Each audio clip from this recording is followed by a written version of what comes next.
morning. It is 9 a.m. here in the Eastern Seaboard of the United States. Welcome to this second C3 Fellows and Young Practitioners Forum. I have our course director here, Dr. Dave, and also my co-moderators, Dr. Sachdev, Dr. Magdi, Dr. Denktis. Perfect. And we have a number of people who have taken time off from their clinical schedule to actually stay with us and present today. And we are really appreciative of that. I just wanted to take a second to introduce everybody. I'm Gautam Kumar from Emory University in Atlanta, interventional cardiologist based predominantly at the Atlanta VA. My colleague, Dr. Dave here needs no introduction. He's the C3 course director. I would like to take a second to have my co-moderator, Dr. Sachdev, introduce himself. I'm Rajesh Sachdev.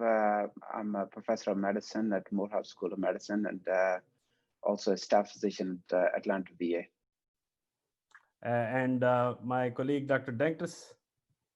Hi, my name is Eli Denktis. I'm a professor at Baylor College of Medicine, also the director of the cath lab at the Houston VA. Excellent. And Dr. Magdi, of course, who is esteemed and needs no introduction. Dr. Magdi, please. Yeah, I'm Ahmed Magdi. I'm a consultant cardiologist in the Heart in Cairo and chairman of the Interventional Fellowship Board in Egypt. And one of the course, it's my honor to be one of the course directors of the C3. Excellent.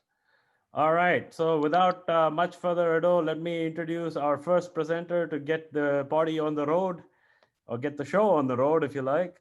Dr. Anthony Gaucher. He's an interventional cardiology fellow at University Hospitals of Cleveland Medical Center, and he's based predominantly at Case Western and used to be the chief fellow at the Air Force Base in Lackland, Texas. And I think he is active duty Air Force. And we have a great pleasure having him here with us today. Anthony, tell us about yourself, and let's hear about your case. All right, thank you, sir. I'm going to go ahead and share my screen now as well. So thank you all so very much for having me.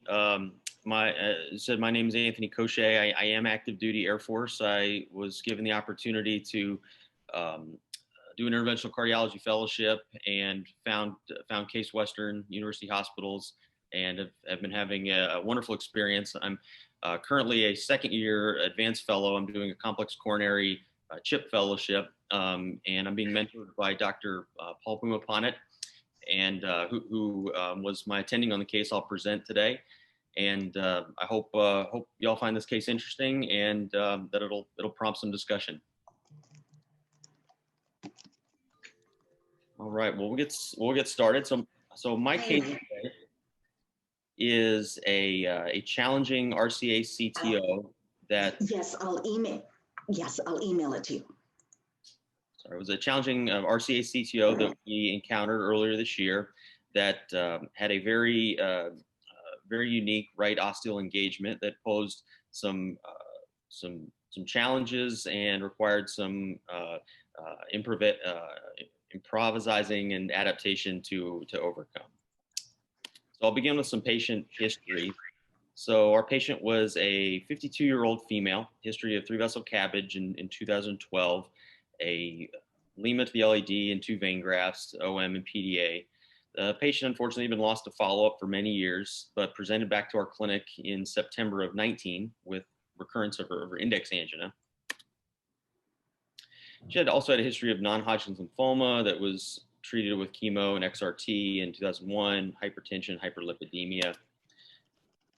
She had been an active smoker, continues to be an active smoker throughout this entire process, but no drinking history. And her most recent echocardiogram revealed a EF of 45 to 50%, some mild aortic stenosis, grade 2 diastolic dysfunction. So following presentation, she was referred by her primary cardiologist for a pharmacologic stress test, which was deemed equivocal. Now, given the fact that her symptoms were so typical and her extensive history and risk factors, the decision was then based decided to take her for diagnostic angiography in the setting of that equivocal MPS. So her initial treatment course, we did take her for diagnostic angiography in September. The lima was patent. Both vein grafts were totally occluded. Her native anatomy was, as you see there, she had a 70% prox LED stenosis, a diffuse 80 to 90% mid to distal circ stenosis, and the RCA was CTO'd. There were prominent left to right collaterals noted on that angiogram. We decided at that point to pursue revascularization of the left-sided system initially, with hopes that after revascularization of the left-sided lesions, that it might quell her angina and really be all she needed at that point. And we did have a very successful intervention of both vessels at that time. But unfortunately, she did return several weeks later with her recurrence of her index angina. We then, at that point, counseled her on the risks and benefits of undergoing a CTO revascularization, and she decided to pursue that. And we scheduled her for RCA CTO. Now we'll get into the actual case itself. So the first angiogram I'll show you all. This is just a quick shot of her right femoral system.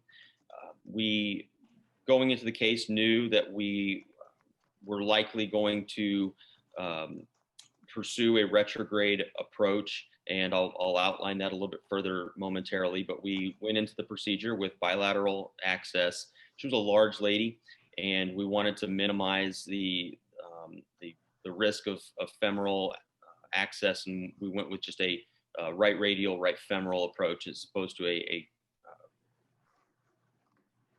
dual femoral approach. You can see she has some minimal disease, but we have a good arteriotomy above the bifurcation, below the epigastric.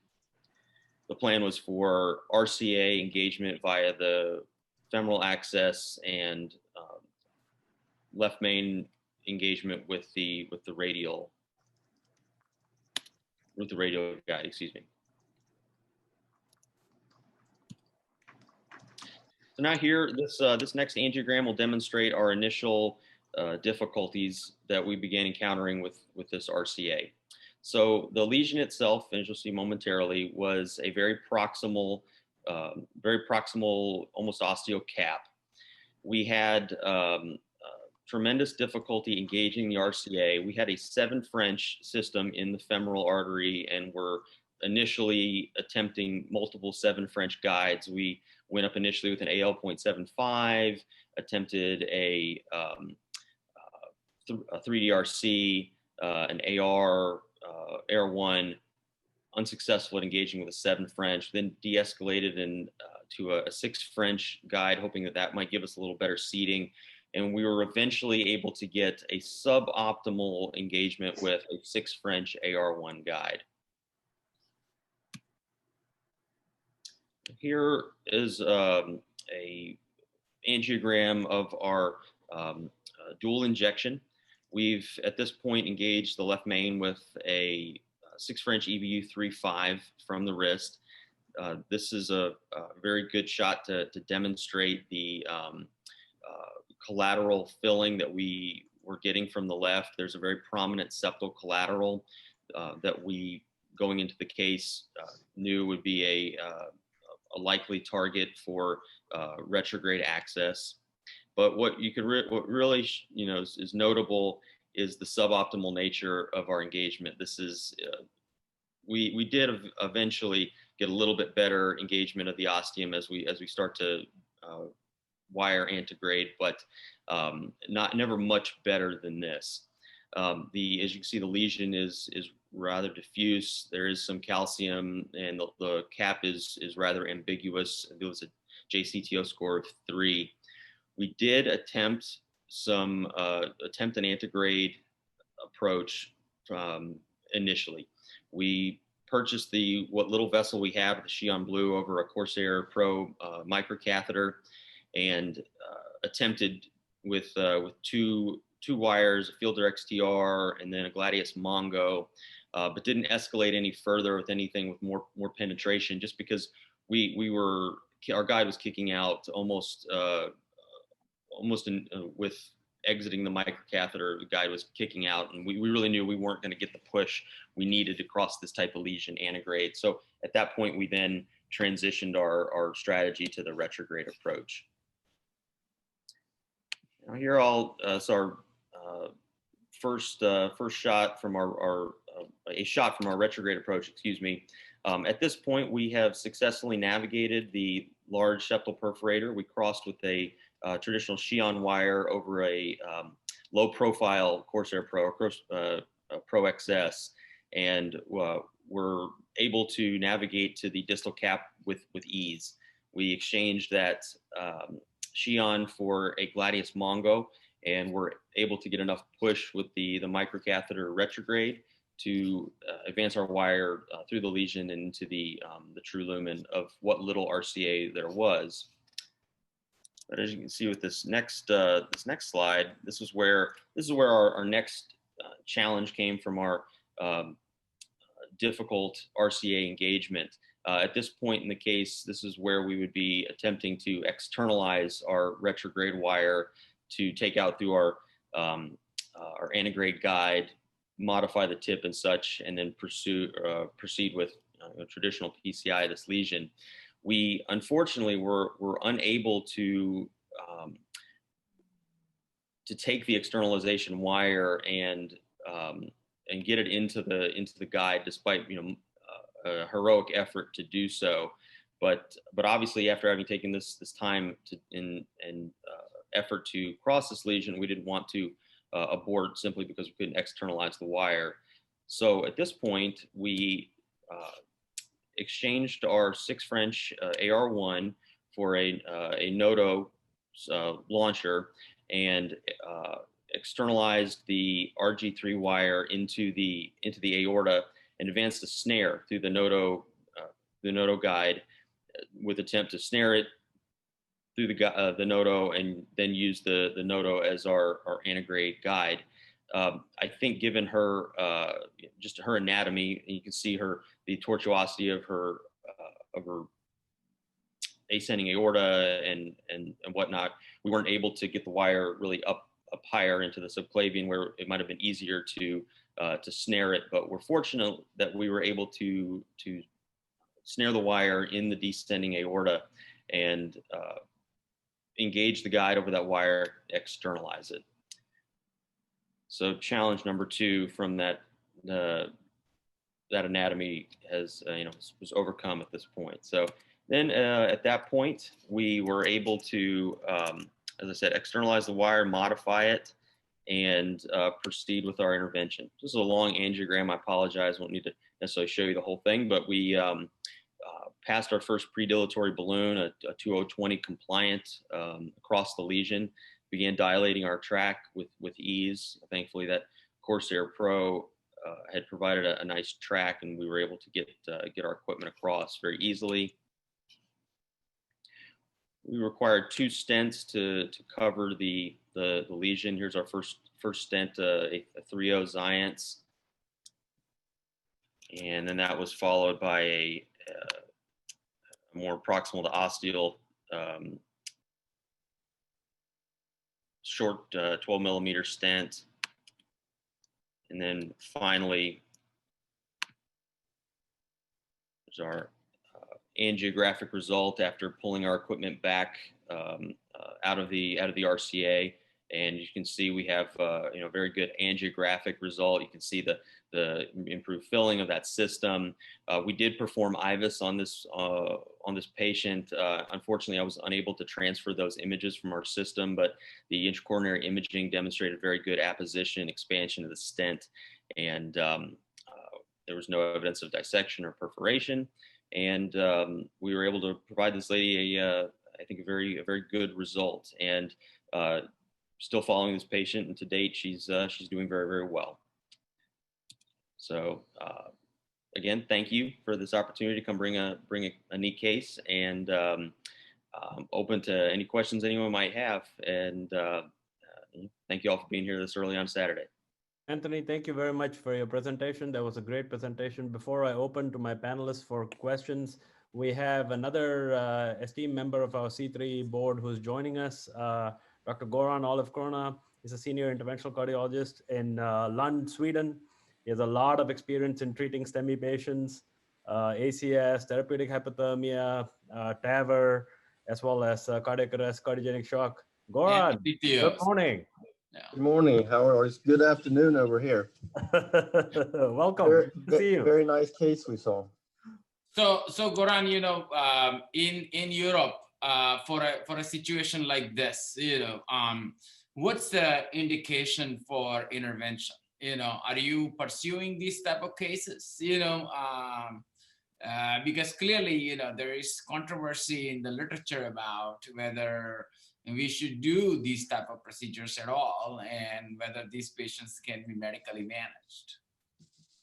I mean, yeah, that's a great question, and I don't recall if the presenter said anything about any non-invasive sort of diagnostic tools. If you did any MRI, perfusion MRI, or SPECT or anything like that. In my hospital, in this part of Europe, I think it's very common to evaluate the patients that they certainly have ischemia in the territory. And get objectivization of it. So do you have any cutoff that you use for how much ischemia should we have before we do an intervention? I think that, you know, some patients seem to have, you know, no symptoms at all, yet they can have 15% ischemic territory. Some patients can have, you know, like 5% ischemic territory, but a lot of symptoms. And I think we follow pretty much you know, if they have symptoms and if they have proven ischemic territory, then we will pursue if they won't tolerate the medication. But then there are other factors. For example, if you have you know, where's the border for patients that are asymptomatic but have large territories and, you know, 15–20%, where do you draw the line to perform PCI there?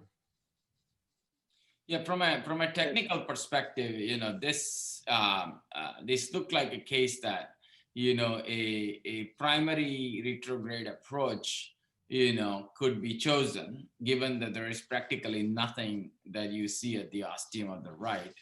You know, and when you do that, you know, what kind of guide, Goran, that you usually use?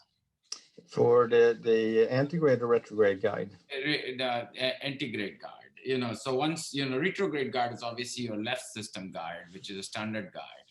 You know, I'm just talking about right coronary guide. So if I'm planning a primary retrograde approach for the right coronary, I would usually use a regular JR4 catheter. I see. Because it becomes less of a problem at the end of the procedure when you're going to stent the ostium, as opposed to if I'm going to go antegrade, then I'll be using a more aggressive guide like the AL1 or AL075 or something like that.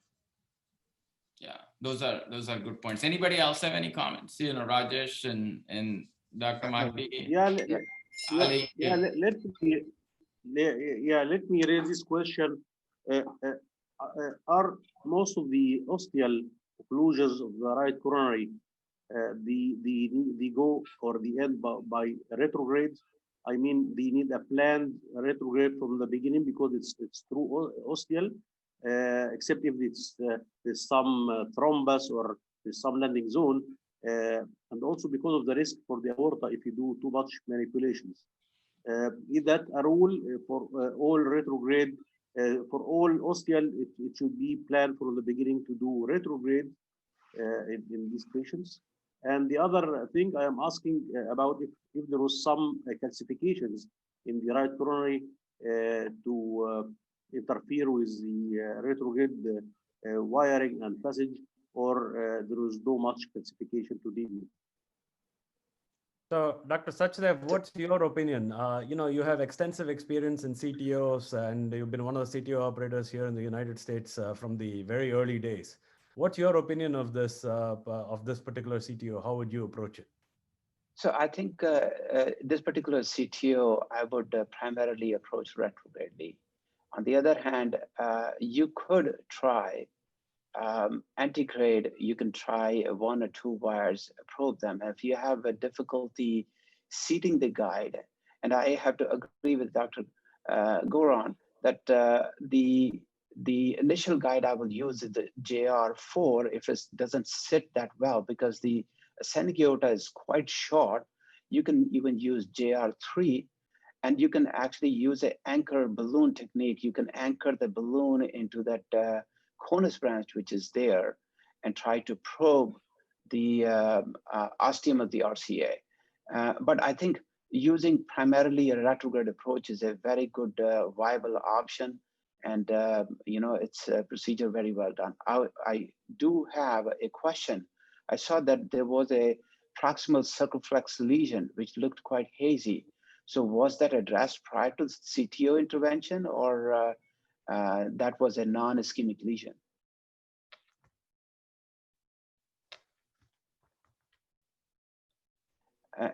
Anthony, we can't hear you. You have to unmute. Oh, I'm sorry about that. Sorry. Yes, sir. So I think the proximal lesion that you're seeing there, it looked better in other views, and it did improve with nitro at a different shot than what I did show you all today. But we had previously addressed the kind of mid to distal lesion prior in September, which was like almost 90% stenosis. So that it was significantly better than what we had already intervened on. But yeah, that first shot, it did look significant. But once we did kind of reshoot it and give it some nitro, it plumped back up. I have one thing to add. Go ahead, Ali. So in proximal RCA lesions, especially if your guide is not sitting well and you're doing retrograde, my practice usually is to place a guide extender to wire into. If it can be done, if there's a little landing zone for a guide liner or guidezilla, you can actually wire into it more easily in a confined space than the snaring out your wire eventually. I find it very useful in those situations. And I agree with Dr. Sachdev because of the circ lesion. I think I would have FFR'd it before going into a CTO procedure. Okay, excellent. Thank you very much, Anthony. That was a great case. We're going to get you back on call, and you never know what the day brings. It's still a long weekend, right? I've got some post-cabbage VT waiting for me right now, so I'm going to see what's going on. All right. Thanks a lot. Take care. Bye-bye. All right. Next, we're going to go on to, we've made a little change. We're going to go on to Poonam now. Dr. Poonam Velagapudi is a structural interventional cardiologist, assistant professor, associate program director at the University of Nebraska. She's got a lot of experience in structural heart disease as well as complex coronary interventions. And I'll leave her to introduce herself since she's a seasoned operator in this arena. Poonam, thank you. Thanks, Gautam. You're very kind. I've only been a couple of years out of my training, and I'm really grateful for my mentors and everyone I trained with who really helped me establish myself as a structural and coronary operator. So I'll switch gears a little bit, and I'm going to present to you a structural and coronary case, if I can share my screen here.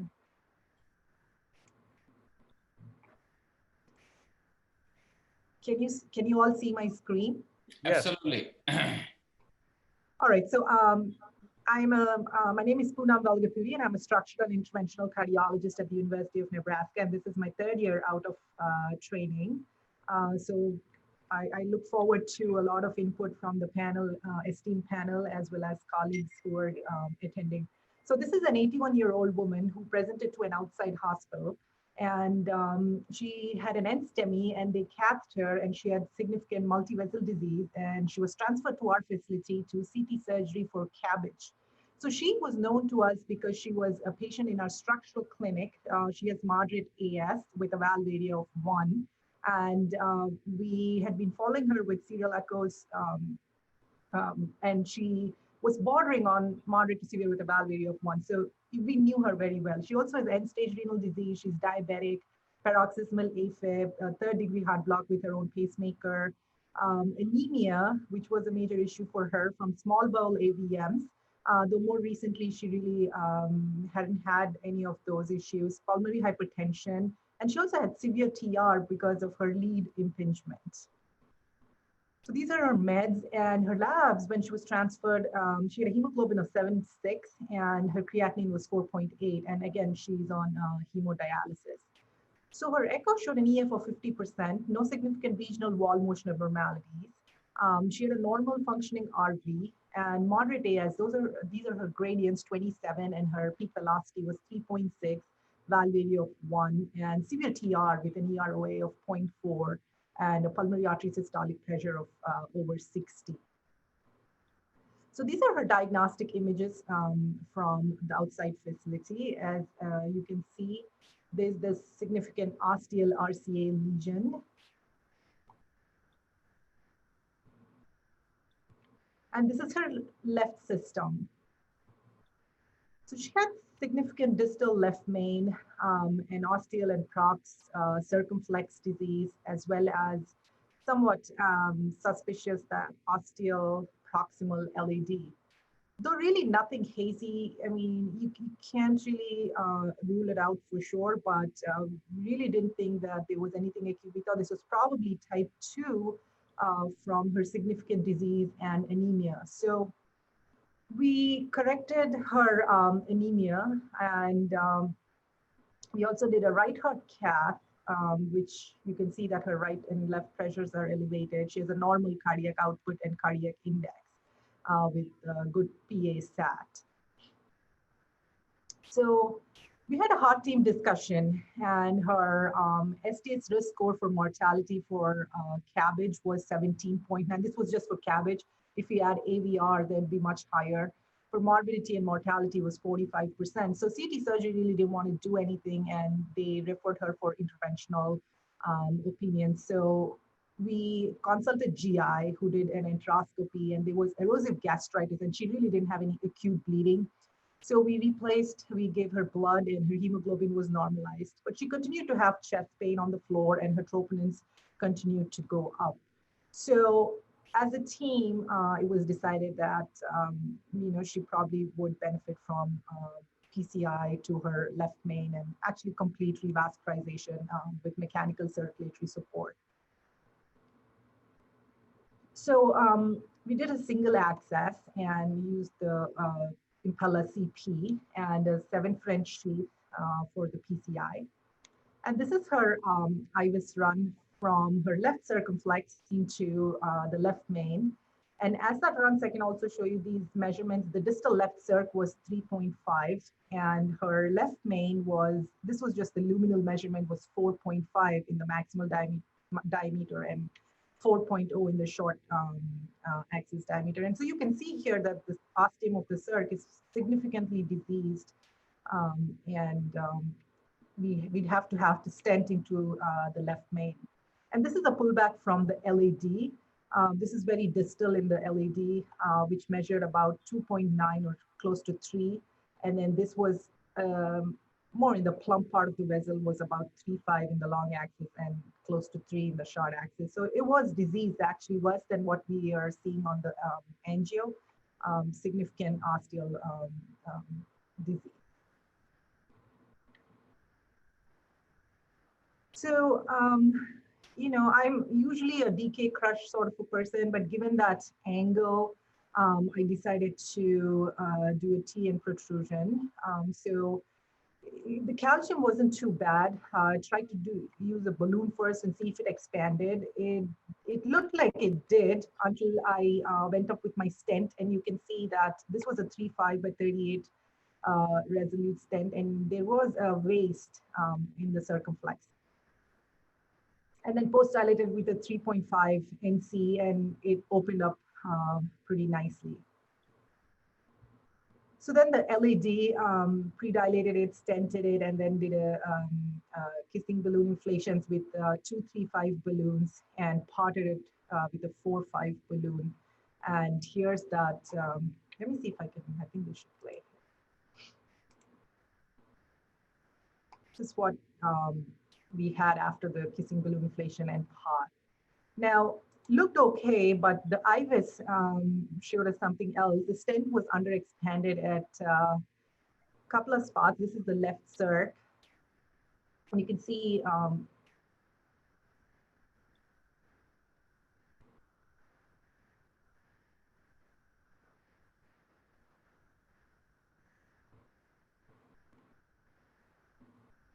just in the interest of time, I'm just going to run through here and into the left main.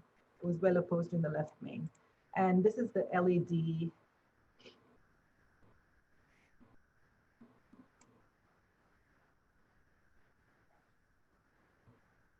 And kind of just a little under expanded there in that spot. So anyway, went back and did high pressure inflations one more time and parted it. And so that was the final result for the left system. So also did PCI to the right. It was a 3.5 vessel and both proximal as well as distally.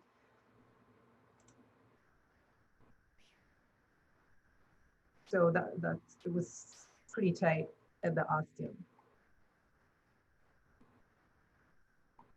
And so post dilated with the 3.5. I mean, at the ostium, it looks in this image like it wasn't well expanded, but the IVIS looked okay. And so I concluded the case there. Impella was removed at the end of the case and hemostasis with PERC closed, and she was discharged on DAPT with aspirin and Plavix. So I just wanted to reiterate that the importance of intracoronary imaging being very superior, of course, to angiography alone in PCI, and really helps with the accurate vessel sizing and then optimizing your PCI after after you stent and post dilate. So that's what I got. Excellent. Thank you very much for your case presentation. I had a quick question. So I may have missed this or misunderstood. What was your final bifurcation strategy that you took? Did you do DK crush, or what did you end up doing finally? I did T and protrusion. You did a tap. Okay. Yes, yeah. Because of the angle, it was almost like a 90-degree angle. And so that's why. Sure. And I would like to poll my fellow panelists, knowing what you know about the angiogram and the issues, how many of you would have elected to go with atherectomy first? Let me just hear from all of my panelists here. Raise your hands. Okay, we have 3 votes. How many of you would say no atherectomy? Oh, we have Goran saying no atherectomy. All right, Goran, you're in the minority opinion. Tell us why. I didn't see how much calcium it was around there, and I'd like to evaluate that, and perhaps doing a IVIS at the get-go of the case, and then making a decision. So I'm not saying I wouldn't absolutely not do it, but if you don't need to do it, why do it? She showed us the IVIS in the beginning, right, Poonam? I think it was. It was heavily calcified and almost 360 at the ostium of the circ. The thickness was less than 0.5, and so it was just that one spot, and that's why I said, like, I tried the balloon first, and it did look like it expanded, and then I went ahead with the stent, and then after the stent, I realized that there was that one spot where it did expand. So wrote a regret, right? Yes, did hit it with high pressure balloon inflations, and towards the end it did open up, as we saw on the IVIS. But that's a good point. I could have gone in, either made it more simpler and fewer balloon inflations. Could have done a 175 or 2 per, and that would have opened the circ much sooner than the number of balloons and all I've used. So that's a great point. I think one of the messages from some of my colleagues who do a lot of these bifurcation in calcified lesions is, part of the problem was your initial predilation balloon was undersized. Right. In a 3.5 vessel, you're using a 2.5 balloon. If you're using, I would probably suggest 1-to-1 sizing. And if you still have a dog bone on 1-to-1 sizing, then you probably should consider atherectomy at that point. The flip side of that is if you then have a dissection, then, you get into trouble. So, you don't win all the time. So I've generally taken the strategy of, if I think I'm going to need atherectomy and I identify enough calcification, then I'm probably going to go ahead and do the atherectomy. Dr. Denktas, you had something to say. you said it before I said it. If you look at the lesion and you think it's going to dilate, it's dilated with a good sized balloon. But the thing is, there was 360 calcium in this, and to prep the lesion, especially at that the band, is very important. There was also one nugget of calcium on one of the IVUS images. That is the area that was underexpanded stent. So when you have a little nugget together with a 360 calcium, I think we should shave it off before we attempt. So, but you said what I was going to say. Dimitri, in Greece, you've shown several of these type of eccentric calcified cases with OCT at C3 in the past years. Is the strategy still rotational atherectomy, or now with the availability in Europe of shockwave device, have you used those for these type of calcifications? Hello, hello from Greece. Actually, yes, we still continue to use a lot of atherectomy device. Yes, we did. And since I'm sorry, but I didn't follow the case from the beginning because I was trying to connect with Zoom because I changed computers.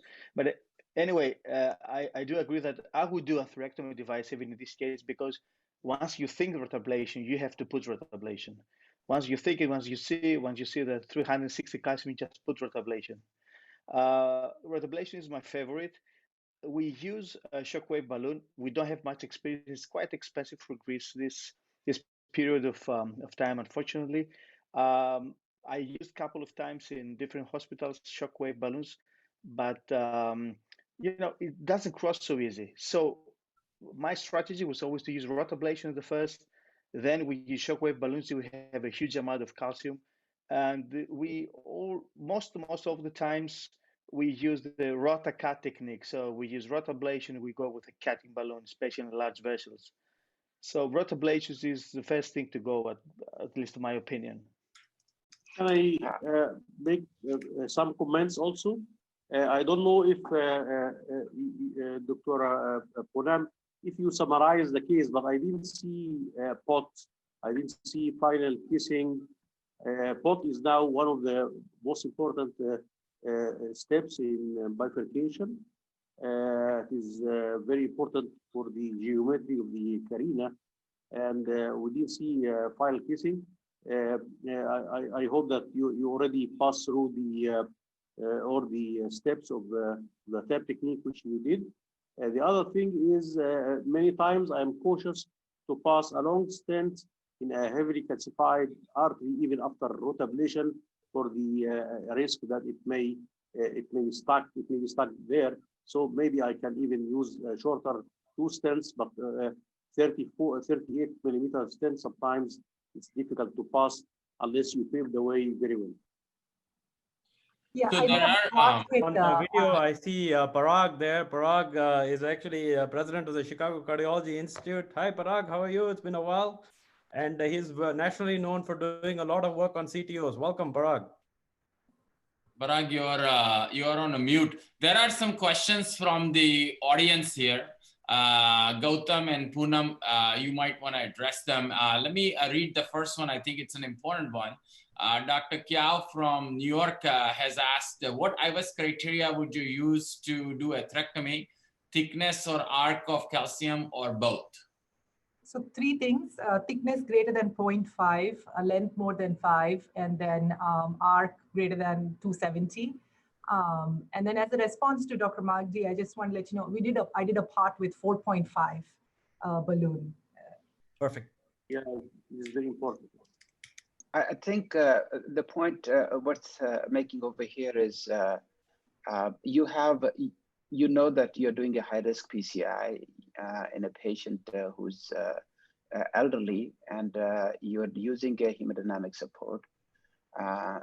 She is going to have calcium, as shown on I think HDIFs, that there is a lot of calcium there.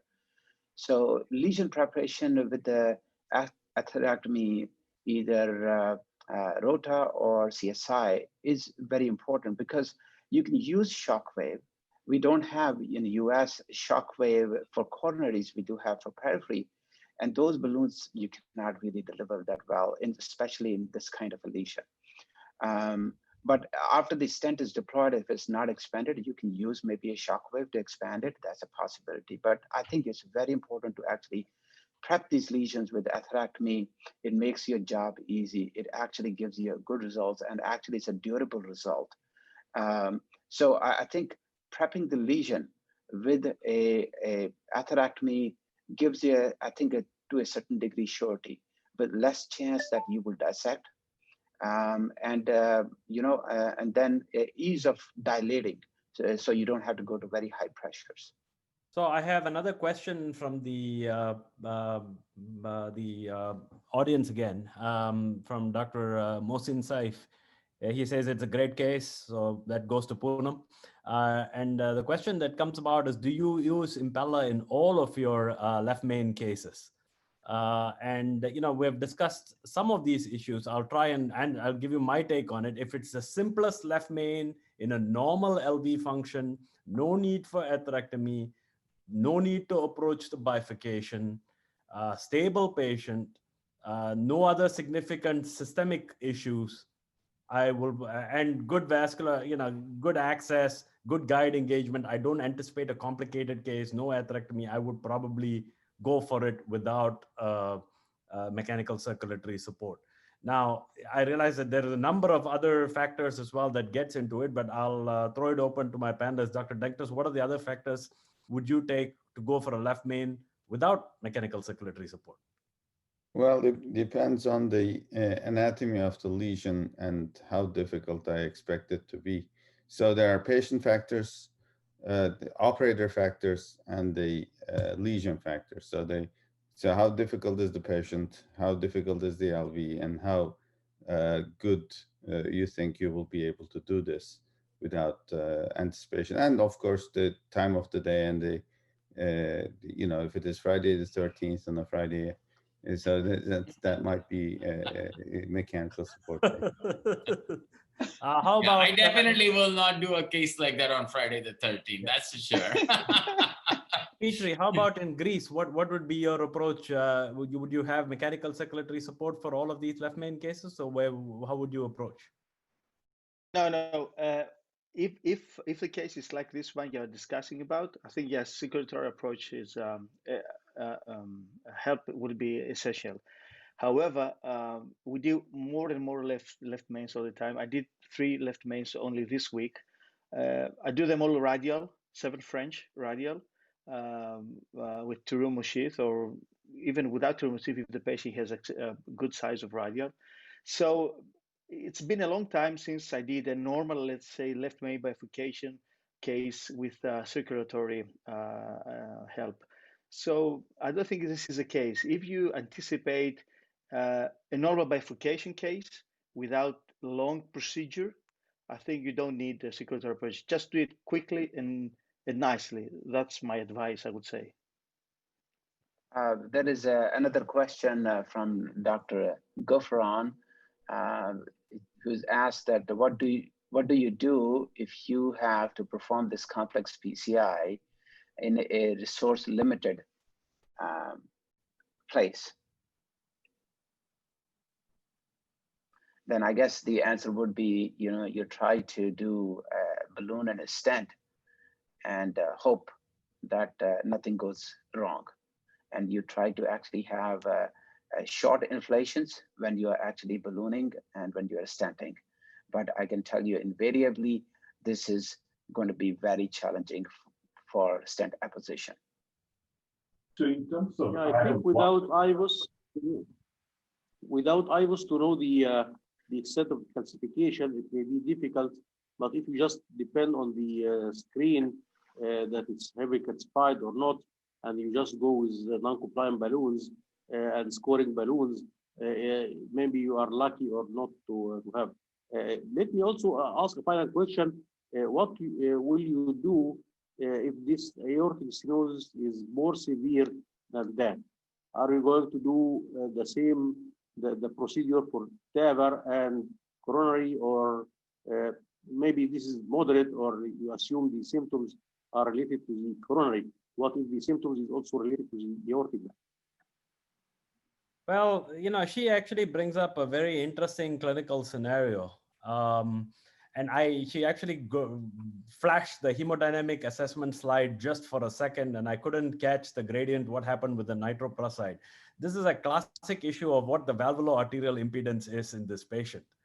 So, you have a load due to the aortic valve, and you have a load due to this patient's uncontrolled hypertension as well. So looking at this, so what did the gradient go to with nipride, Poonam? So give me 1 second. I can flash the right heart one more time. Yeah, you had it on that slide with the hemodynamic study with nitroprusside. There you go. So that was the right heart, but not what happened to the transvalvular aortic gradient. Okay. No, didn't cross the valve, Gautam. Okay, all right.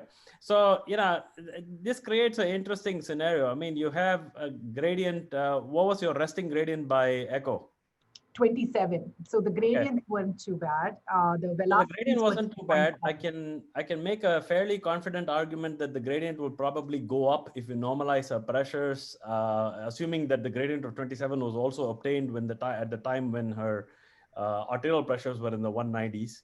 I will bet you that the gradient would probably go up. She probably has a gradient in the mid 30s, I'm guessing, if with her pressures normalized. So, she probably is truly a moderate aortic stenosis.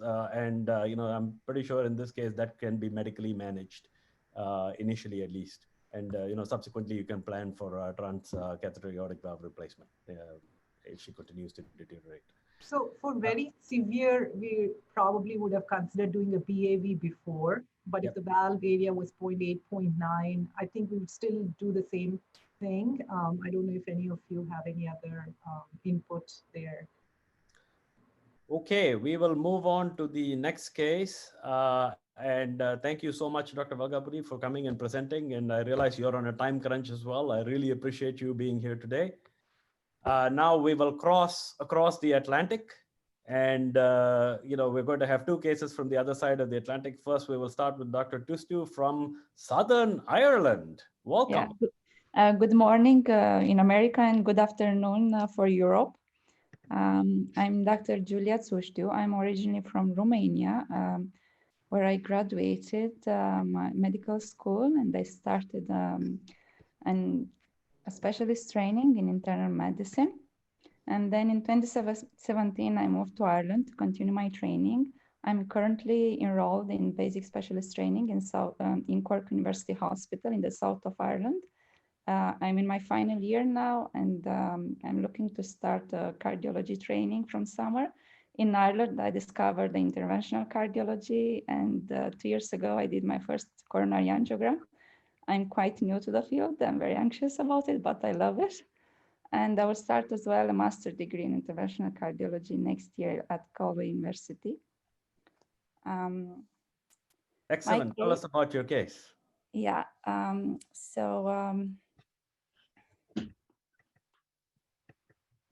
Prior studies suggest that up to 10% of patients presenting with STEMI or non-STEMI have normal or near normal coronary arteries at the coronary angiography. And focal myopercarditis can mimic the clinical picture of an acute STEMI, showing elevated cardiac biomarkers, and the electrocardiogram will show focal ischemic features. The cardiac MRI is the most important non-invasive imaging tool to determine the etiology of MINOCA in about 87% of cases. This case is about a 38-year-old male who presented with central chest pain, described as someone standing on my chest. It was a severe pain, 10 out of 10, which was radiating to his jaw and to the both shoulders, and he was associating dyspnea and nausea. He presented at 7 hours from an onset, and he was referred to cardiology at 11 hours post-onset. And he described to have recurrent chest pain within the 5 days prior to his presentation. On the top of his chest symptoms, he presented flu-like pictures as well. He had a non-significant background, and from social point of view, he was a smoker with 20 pack a year. He was European in his origins, and he was working in construction and very rarely drinking alcohol. Family history, nothing significant cardiac, and he was taking no regular medication. On the clinical exam, there was nothing remarkable, and he was hemodynamically stable. His first investigation, the first troponin, was 580. At presentation, when it was presented to cardiology, his troponin was already 7,000. He had normal inflammatory markers, and the blood count showed a mild lymphocytosis. The ECG showed a sinus read with ST elevation in AVL and lead 1, with reciprocal changes in lead 3, V3, and V4. Chest X-ray was normal, and echocardiography post-angiogram was a normal study with a normal ejection fraction. The initial diagnosis in ED was a STEMI. He was loaded with DAPT and underwent urgently to cath lab.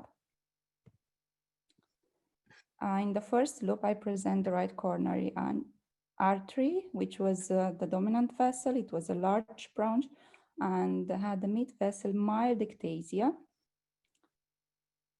The coronary angiography for the left side, we have a normal left circumflex. And the LAT, it's a large branch, but showed a marked ectasia on the proximal vessel.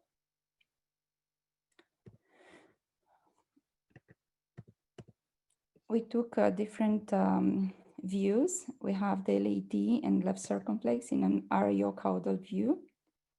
We still couldn't see any focal stenosis or the culprit lesion, just a significant ectasia of the proximal LAT. And the lateral view of the same left coronary artery, no focal lesion identified. And the LV-gram revealed a focal dyskinesia in the segment 2 with normal LVF and LVADP 17.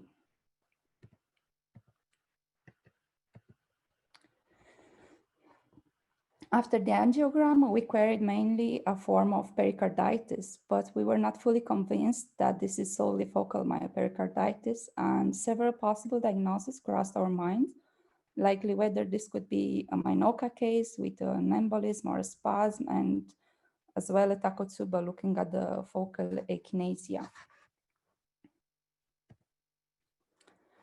The patient went up on the ward and his symptoms were worsening, posing more questions about his diagnosis and the appropriate clinical management.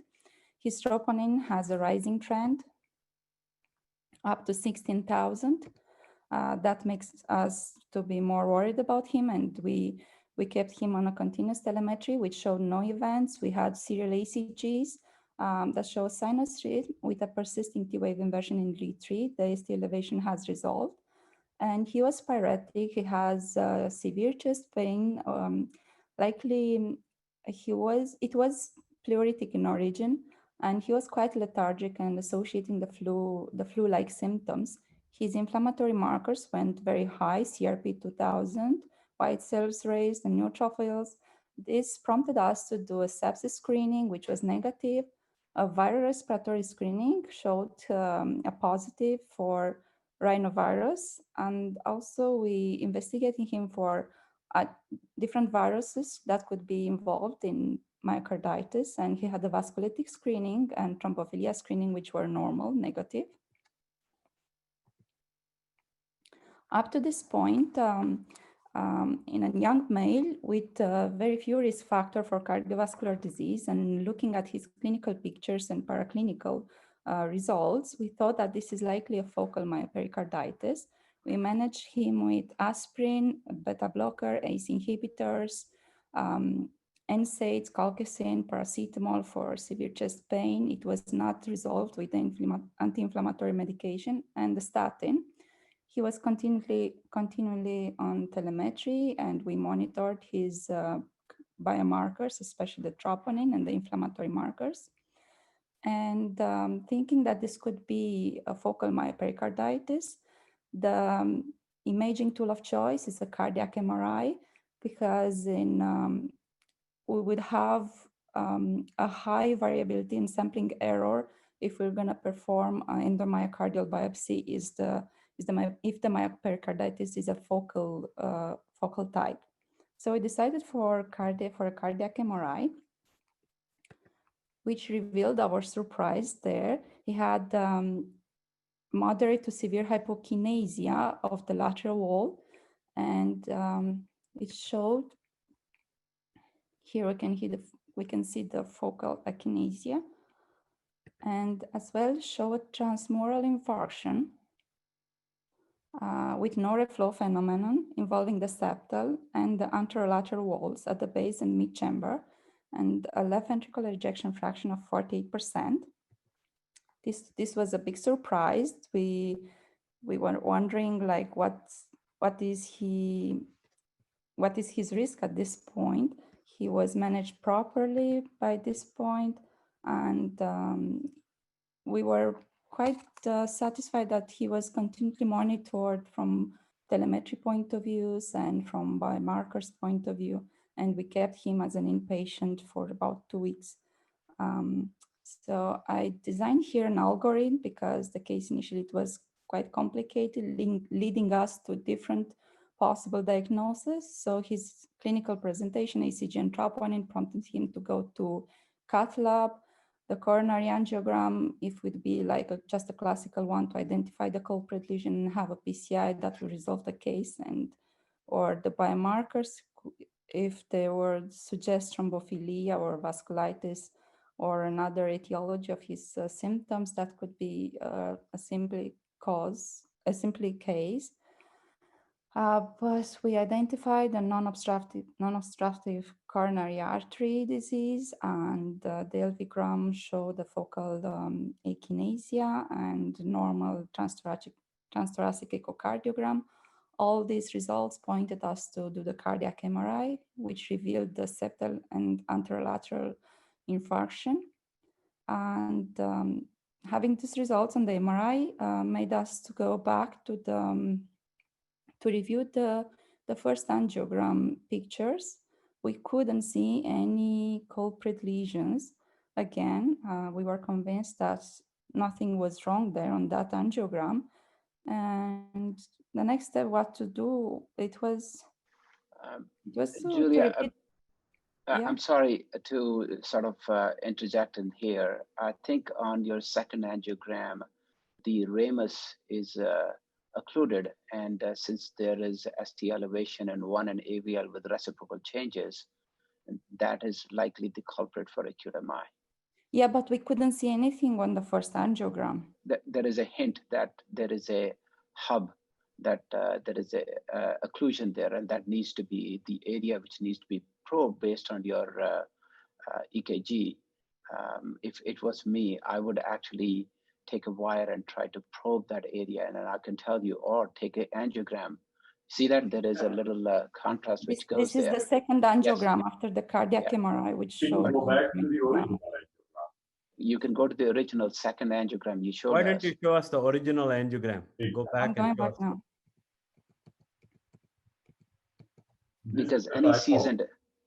Because any seasoned interventional cardiologist actually knows that when you have ST elevation with the reciprocal changes, that is the area. See There that? it is. There is. There it is.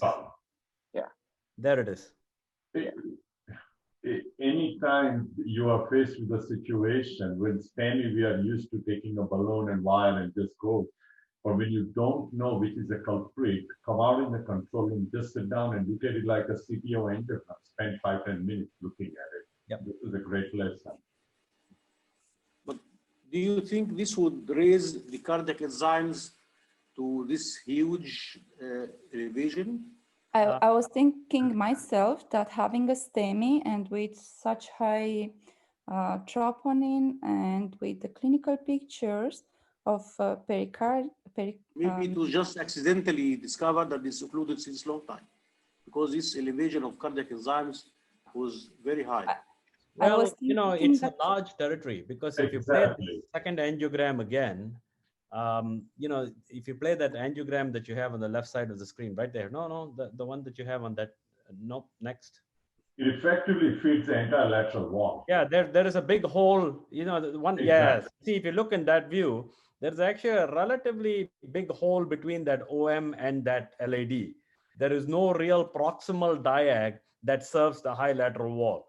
So to me, this is an important vessel serving the high lateral wall that is not really subserved by anything else. And I guess you're now going to wire it, balloon it, and show us how big this ramus actually is. No, we didn't do that. We just left it in medically managed, actually. Okay. Maybe CT in such cases, it may size.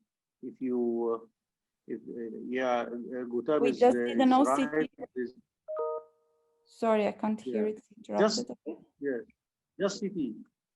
Coronary CT. Yeah, we just did an OCT to the LAD, which didn't identify any cause for his ostial flush occlusion.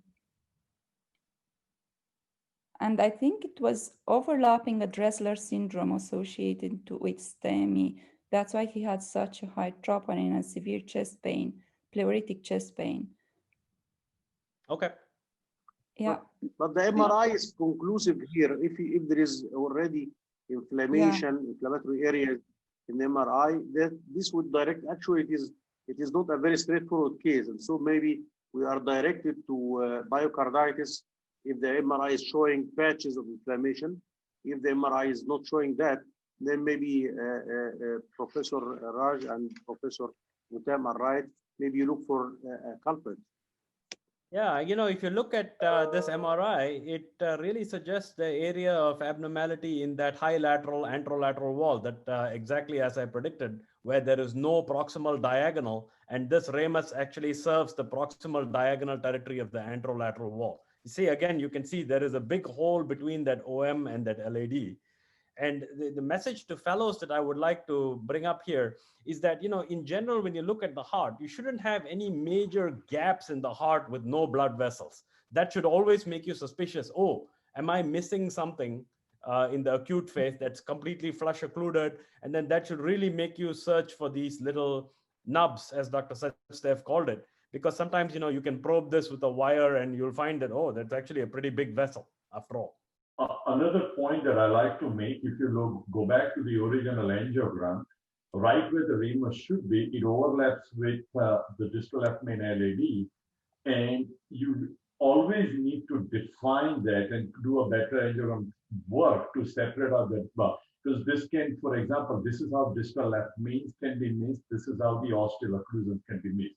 So there is a dark double shadow, double density at the distal left main / LAD site bifurcation. And even without the STEMI, you have to work to separate out to really define what's going on there, the vessel force. And another point I want to bring up is the patient has a lot of ectasia. So the patient does have coronary artery disease. So ectasia is that when you have atherosclerotic disease, weakening the wall of the artery, and that's how you develop the ectasia. So in other words, when you did the angiogram, you have demonstrated the patient has CAD, and with the EKG, you have to stay focused in that area. Ramus, high obtuse marginal, or a first diag, which comes very early. That is the area, that's where the ST elevation is, and that's what the area of focus there. Any seasoned interventional cardiologist and learning for the interventional fellows is that, when you are actually encountering a patient who has a good history, EKG, which is going along with that, there is a wall motion there, that is the area you really need to pay attention to and see if there is something there you can probe if you're not able to sort of straightforward see that area. Okay, tell us about the clinical management and follow-up, Dr. Tustiu. Yeah, so after the second angiogram, we added to his medication the second antiplatelet, ticagrelor, and for the short-term follow-up, he was chest pain-free within the end of the second week. His cardiac enzymes and inflammatory markers has a trend down, his flu symptoms resolved, and he had no further ECG or telemetry events. We advised him to avoid strenuous exercise for the next 6 months, to start the smoking cessation program, and to follow up with him in the outpatient department in 6 months. We didn't do anything to that lesion. We just solely managed medically. And as a discussion, the focal myopericarditis is an important but rare differential diagnosis of STEMI and should be suspected in young patients presenting with features of acute myocardial infarction.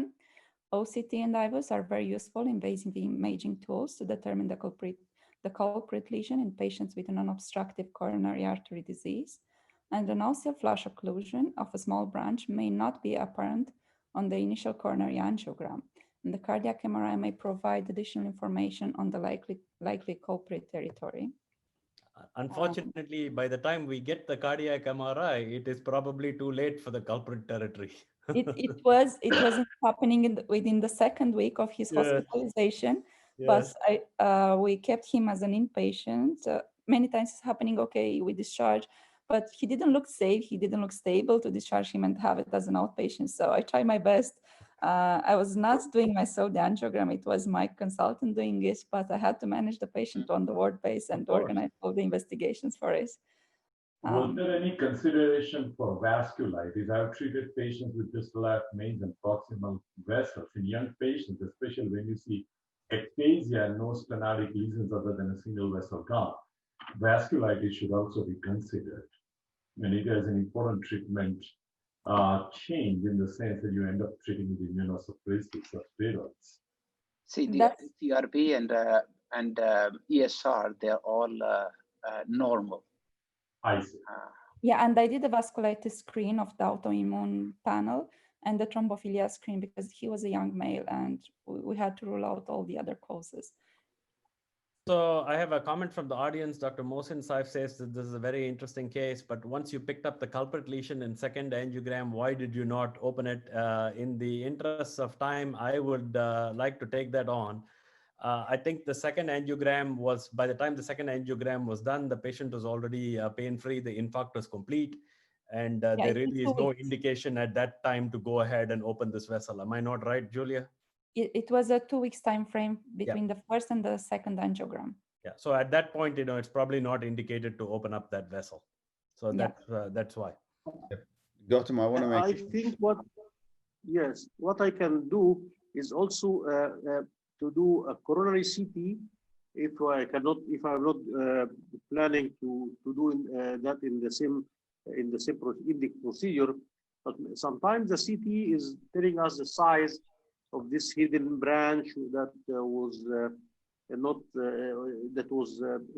not seen in the angio, and then we can plan if that doesn't need anything, and if he is having residual ischemia, if he is having a scar or hypokinesis, but if no ischemia, then there is no indication to do intervention for that vessel. And if you do a IVUS or OCT of the left main into LAD and left main into circ, you would more than likely see the ostium of the occluded vessel. So not just into the LAD. Okay. If I can make a question. Go ahead, please. Can you hear? Yes, that was a really interesting case. First of all, I would like to comment something that is written when I was a fellow in my first year in interventional cardiology. I was studying very carefully the Grossman book, and it was saying somewhere I remember very clearly that if everything seems okay, look if something is missing. I think this is the case, and thank you very much, Julia, for presenting things. Yeah, it's written in the Grossman chapter book, so I just it's very important. That book recently. Yeah, this is the case. Actually, we see that many times in cases with ischemic cardiopathy or dilated biopsy, and then you do angio, and then you find 50% in a distal circumference. What to do? But then we know the size of the vessel. So sometimes accidentally is having a small artery that's occluded. It is occluded here from the origin, but we don't know its real size except by estimation. So the same applies like ischemic myopathy with accidentally discovered lesions. Is it the cause of ischemic myopathy or not? Sometimes you need a vessel with occlusion in the proximal lad or left main. Otherwise, it is only accidentally discovered. Okay. If I continue my question to Julia, I just want to ask Julia if the patient was tested for COVID-19. No, that happened last October. Before COVID pandemic. The case Before was the pandemic. last So it's October. not the case. Yeah. Because it would be the ideal of presenting of acute myocardial infarction in young patient with COVID-19. That's why I was asking. Thank you very much. Besides okay, his Julia, cardiac, thank you very much for your presentation. Thank you. We're going to go ahead and move on to our next presenter. And we are just going to take a short hop across to Blackpool this time. And Dr. Denise Tiong is going to tell us about her case. Yes, hello. Let me just share it. Can everyone see? Yes. Oh, great. So, hi everyone. My name is Denise Tiong, and I'm an interventional fellow entering my second year as of January. And the plan is to do an international fellowship as well after that. So thank you for the opportunity to present here. And I'd also like to thank Dr. Patel for his help on this case. So without further ado, my case today is titled Let's Crush, Not Crash. So our patient was a 66-year-old lady. She presented with a 10-day history of breathlessness. There was no chest pain. Comorbidities include type 2 diabetes with retinopathy.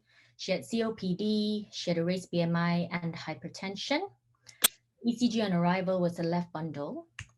This is an echocardiogram, which shows a severely impaired LV. So because she was in pulmonary edema, she couldn't lie flat.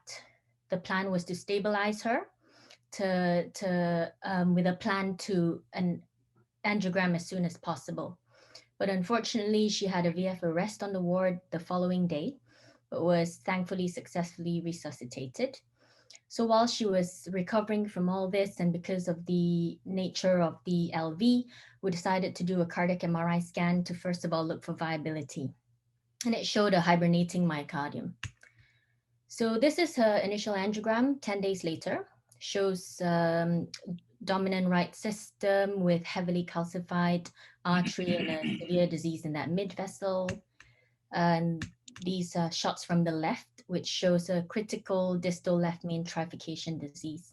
So at this point we stopped and inserted a balloon pump, and of course had a discussion with our surgical colleagues who, which wasn't to our surprise, turned her down for surgery. So what now? Obviously, we consented her. She was willing to have this high-risk procedure. And because of the complexity of this, we had to plan this really well.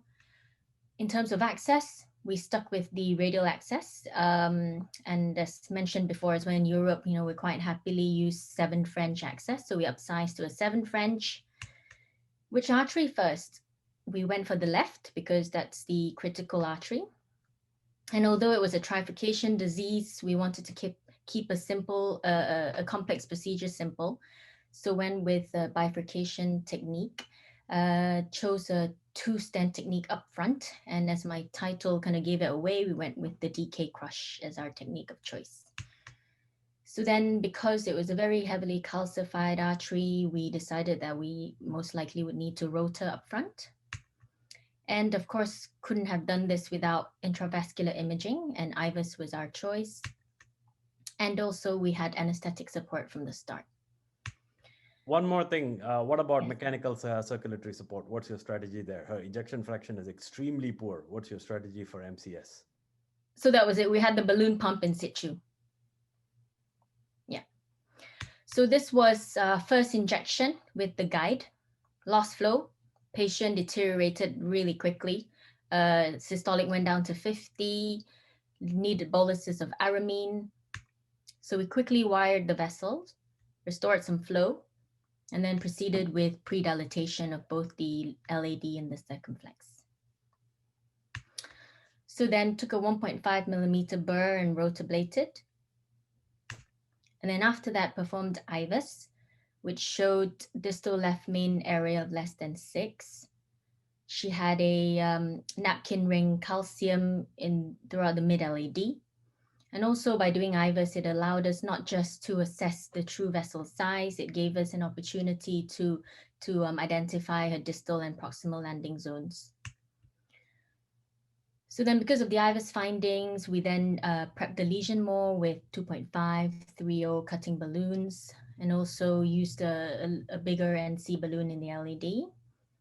And then proceeded with PCI to the mid-LAD with a 3x38mm drug-eluting stent. And so once we've treated this as a separate entity, we then went on to focus on our bifurcation stent. So the first part to a DK crush would be stenting of the side branch, which is the left circumflex. Took a 275x15 drug-eluting stent. And here is a cartoon just to show that. And we did park the balloon in the LAD as well, ready for the crush later on. Used a 3.5mm non-compliant balloon to perform the DK crush. And then rewired through the proximal strut. So then proceeded with the first kissing inflation with a 3.0 in the circumflex and a 3.5 in the LAD. And then for this main bit, the PCI overlapping the LAD into the left main, we went with a 4x23 drug-eluting stent. Before this step, actually, we did also do the first pot. And then we did the second kissing inflation with a 3.0 in the circumflex and a 4.0 in the LAD. So then performed final pot with a 5.0 non-compliant in the left main. So this is our final angiographic result, which shows nice result. The TIMI3 flow down both arteries, and even the intermediate was still there because, I mean, we did have it in the back of our minds that if we were to lose that, then obviously we might have to change our strategy, but that wasn't a problem. And then we did our final IVUS run as well, which showed great MLA in the left main, measuring 16mm square. At the Ostial LAD was 13mm square.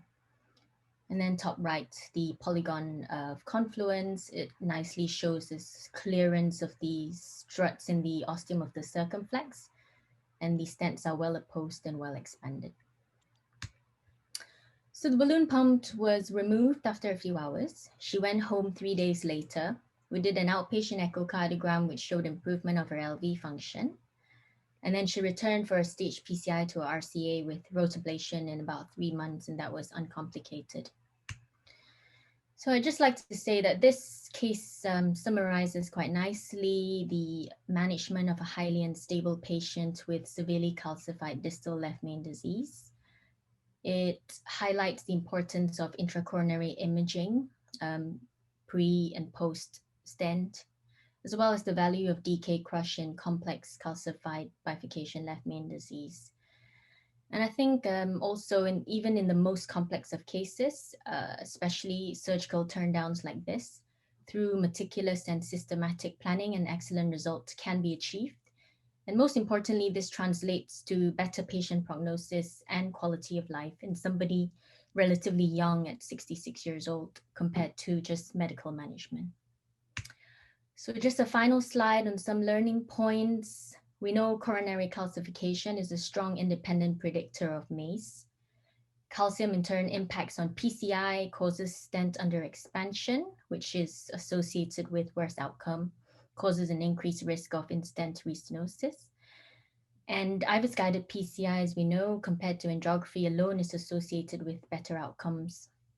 And recently at TCT, the 3-year outcome from the ultimate study was published.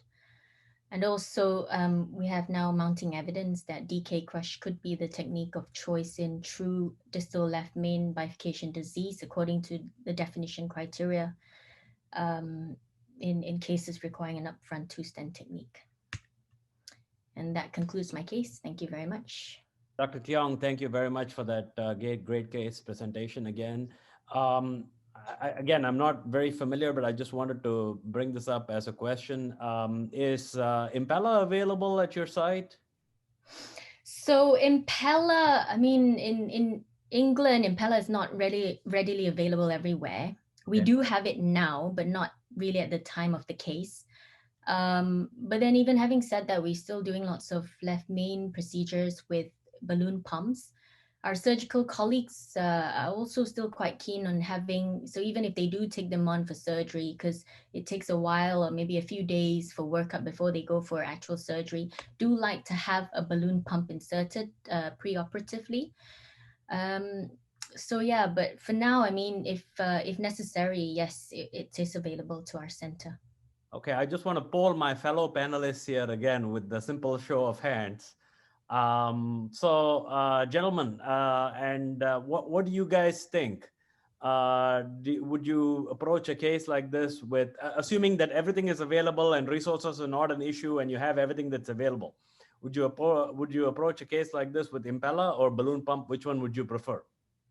Impella?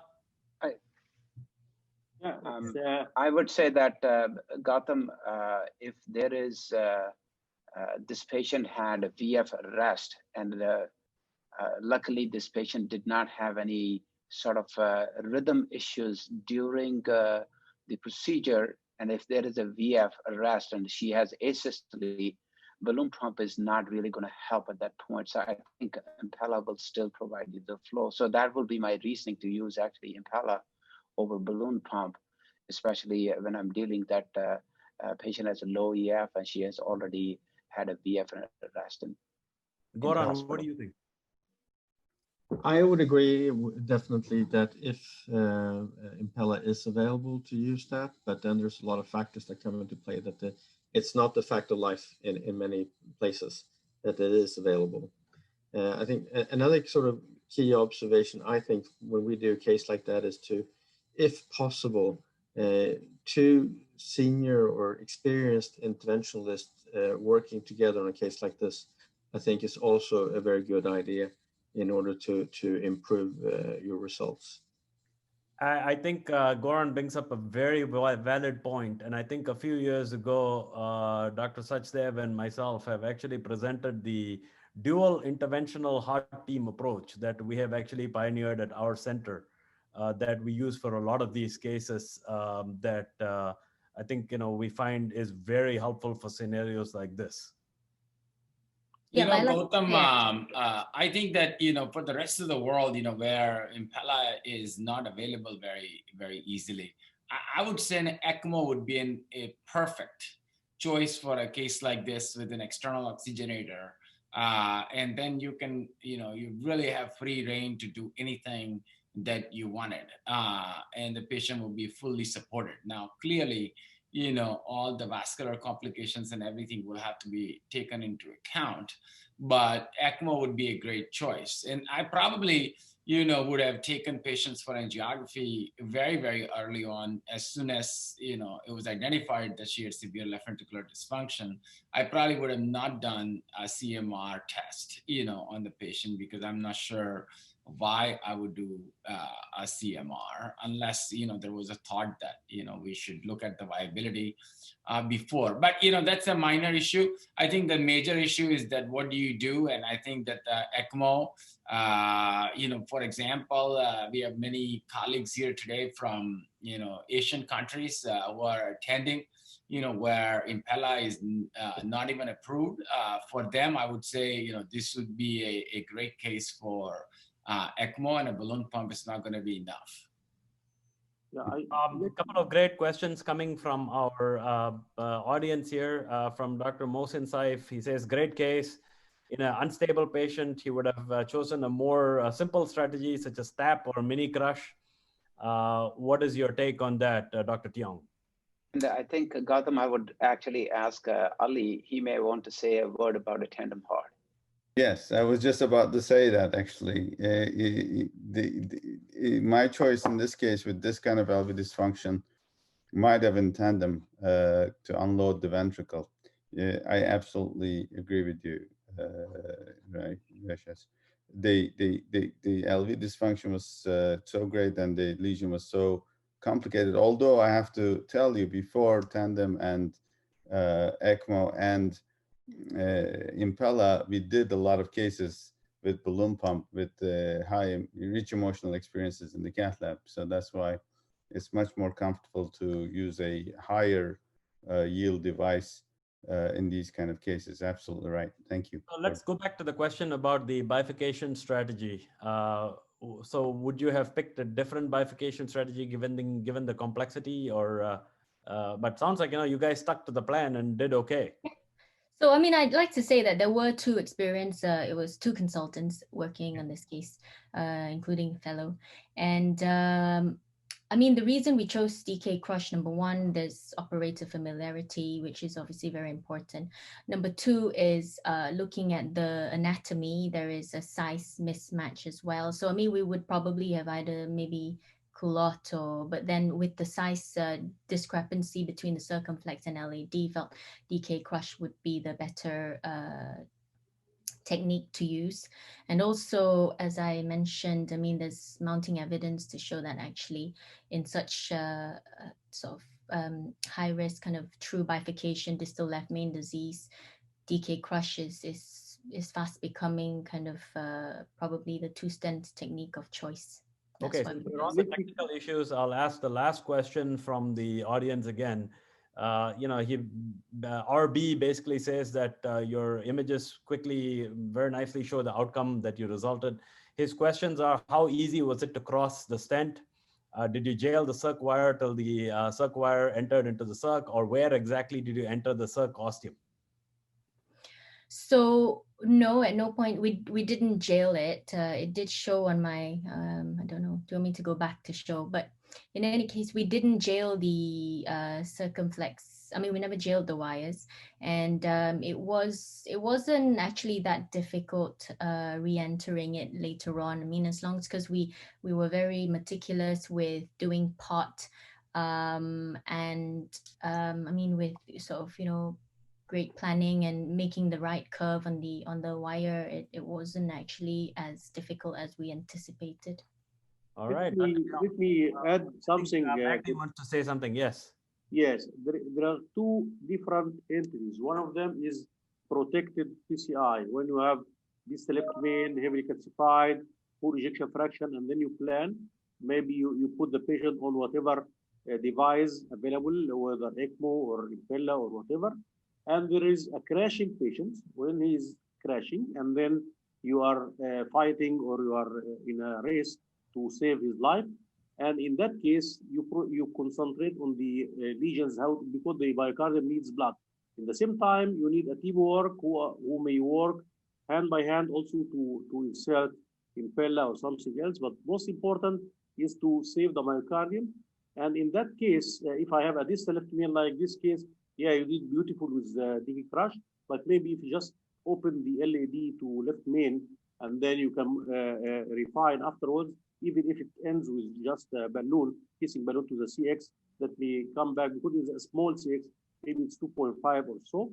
So saving the myocardium in acute situation, crashing patient is different than protective PCI when you need everything to be correct. But I congratulate you for the excellent. Okay. In the interest of time, I'm going to have Dr. Denktas move on. Thank you very much, Dr. Tiong. Dr. Denktas, go ahead. Please introduce our next speaker. Sure. The next case will be presented by Achim from GRAS, and it's going to be how did imaging save my case, OCT guidance and ACS. Go ahead, please. Hi, greetings from Austria. Here is already dark and cold. My name is Achim, and it's a pleasure and an honor to be a part of such a prestigious webinar with such a prestigious panel. Thank you for taking time and speaking with us. I also saw a Christmas tree here. We have a Christmas tree, so it's a festive meeting, and despite rather strange times, it's so nice that we can gather all together and talk about our favorite stuff. So hopefully you can see my screen. My presentation may not be so complex and not so interesting as my colleagues, but hopefully is more teaching. It's called OCT guidance in acute coronary syndrome, and my role here is to vouch for coronary imaging. I don't know how is in your lab. Maybe we talk after. I'm interesting how is it over the Atlantic. Here with coronary imaging, it's like with vaccination. Everybody says it's good, but some people do it and some people don't do it. So my role here is to show you that coronary imaging is good. I'm gonna get right into our patient. It's a typical young male patient, looking good, no risk factors, no. He is a smoker, but he has no medical history, no comorbidities, and he takes no medication, and he is active. And in fact, he had only one episode of chest pain during the morning. He is an actual real case that I think we had last month on a Saturday evening. So we got him in our cath lab because despite that he didn't have anything on the EKG and on the echo, he had a bit of troponin. So okay, he has a bit of troponin. Let's put him on the table and see if we find something. On our first injection, you can barely see something. You can almost think that this is nothing, this is Minoka. But if you give a bit more power to the X-ray, you can see something. You can see a haziness in the proximal LAD. And okay, we saw this haziness. Maybe it's a thrombus. Let's do OCT and see what's inside. This is our first OCT run. You can already notice that this is the distal LAD. This is healthy vessel, and here you can already notice that it's not healthy anymore. It's fibrotic. We come proximally. Here is a lipid pool plaque, a very big plaque, and here is the rupture site with the thrombus. It's a mixed thrombus, white and red. Here it's already sticking on the wall, and here we are already into the proximal LAD coming into the proximal steel thrombus. And here is the proximal LAD, and then going to the left main. This is already blood here. So just a recap on the most important sections. I just want to show you more like a teaching.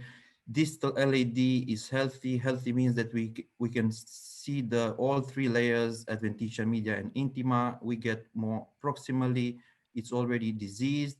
You can also see the histological correspondence just to imagine how it looks in the real life. And here you can already see distal of the rupture site where we saw the thrombus.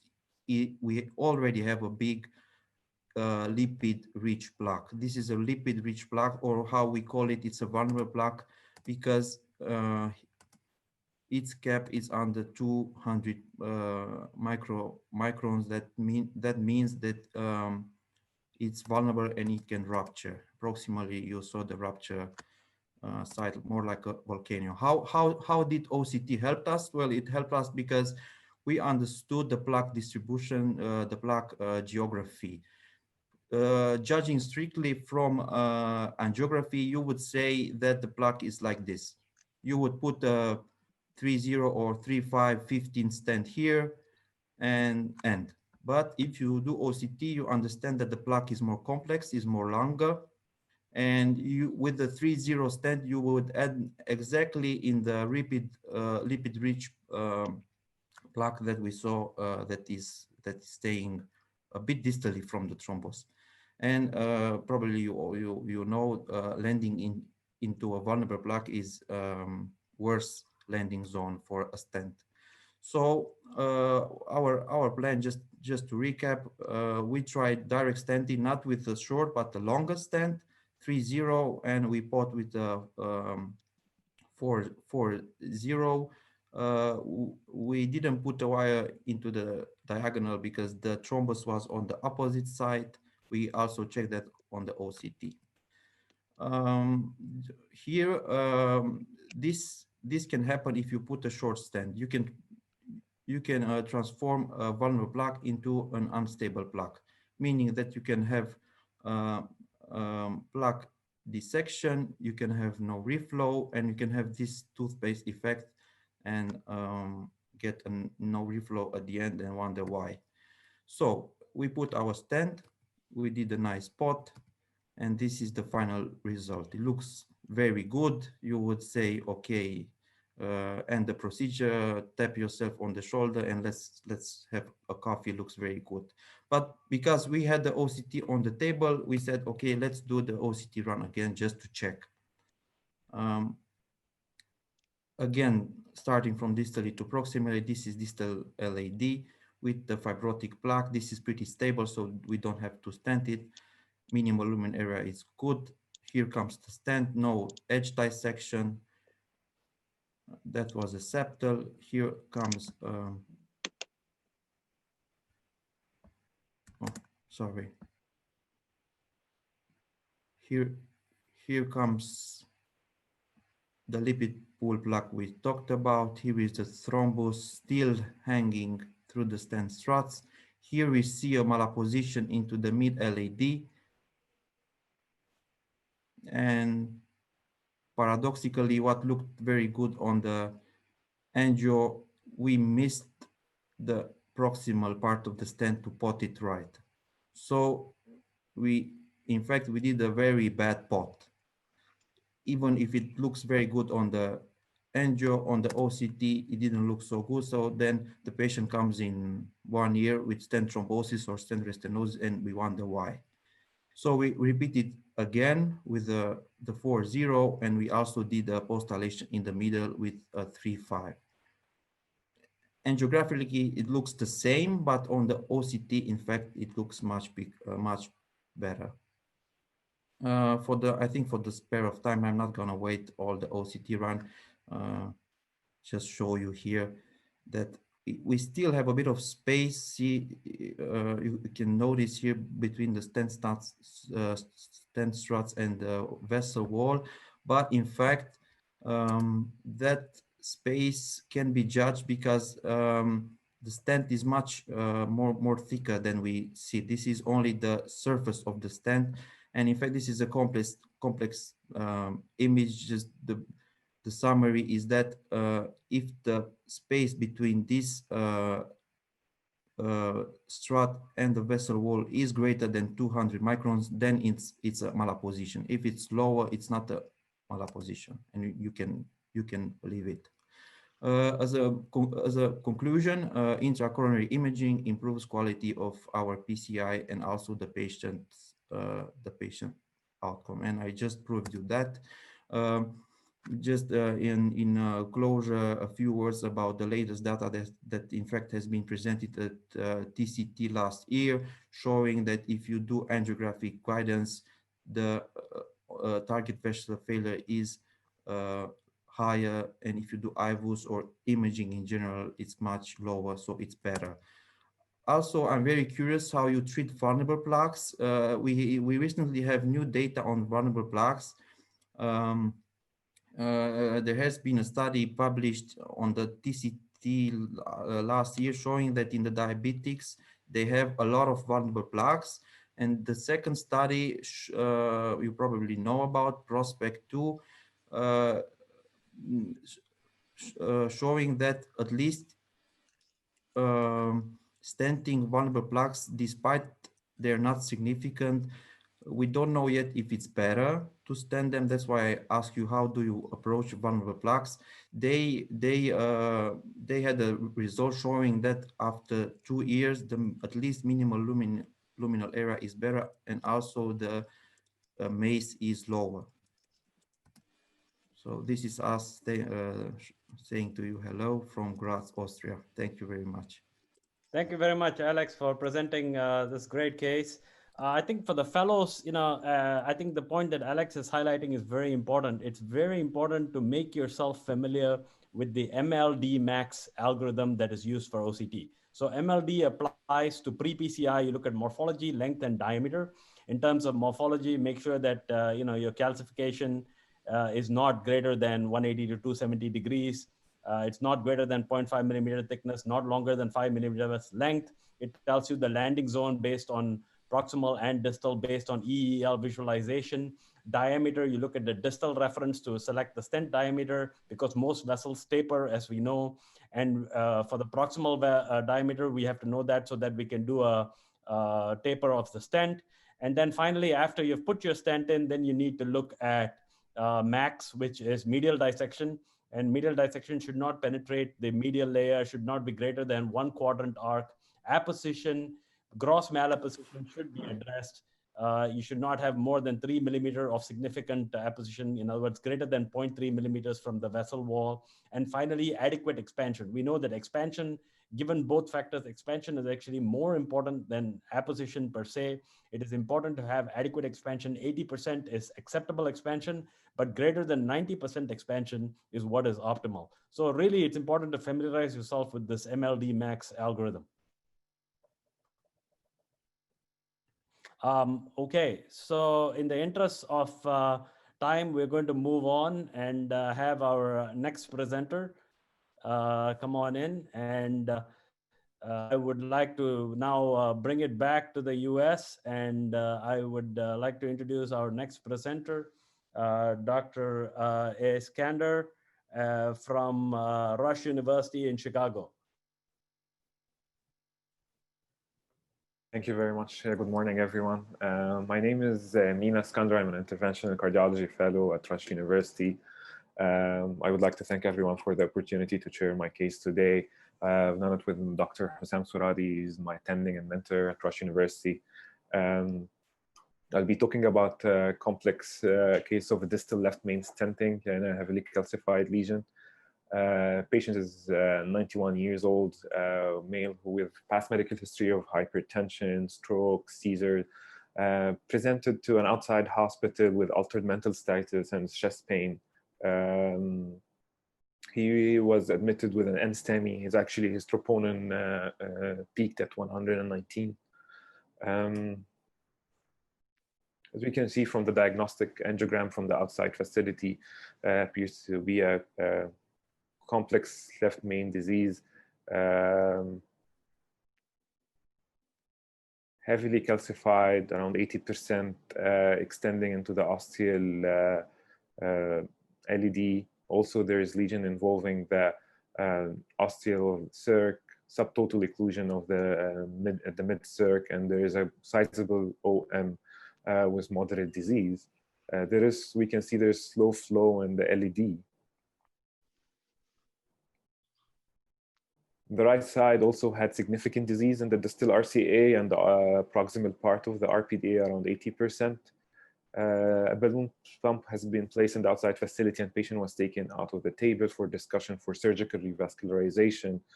But with discussion with the patient, family, they were not interested in going into that aggressive of a technique, and they were more interested in a percutaneous option if it's possible. So the patient was subsequently transferred to our facility for high-risk PCI consideration. Looking at the lesion, it is Medina 111, so it would better be approached with a two-stent technique. It is heavily calcified, as we can see, and that's why we were planning on rotational atherectomy. Regarding hemodynamics of support, as mentioned before, a patient has reduced EF. It's a distal left main complex lesion and 3-vessel disease. So we were planning on impella support for our procedure. We usually get first right heart cath to assess our hemodynamics and see the wedges are mildly elevated. Cardiac output, cardiac index is not that bad. We went with a single axis impella sheath from the right side. He still had the balloon pump, which we posed during the procedure on the left side. We used a 14 French sheath with a 7 French pinnacle to Rumo destination sheath, impella CP. We started with repeating our pictures with a guide catheter, EBU 4-7 French. Anticoagulation was heparin, and platelet were aspirin, and the patient was actually preloaded with Plavix the day before the procedure.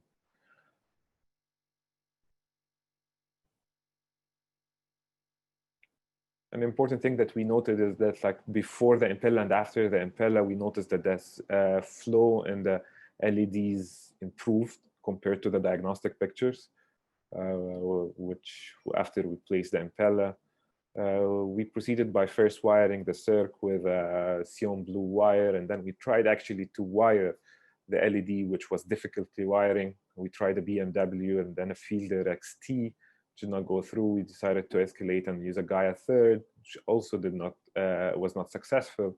In the end, we took a twin pass and directed it towards the LED, and we were able to cross with the Fielder XT.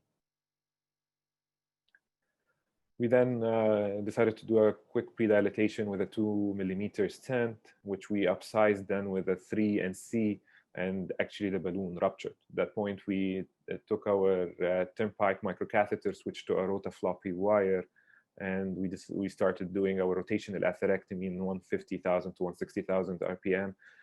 We did 5 passes with a 175 burr. After the rotational atherectomy, you can see that the overall there is improvement in the flow and the lesion.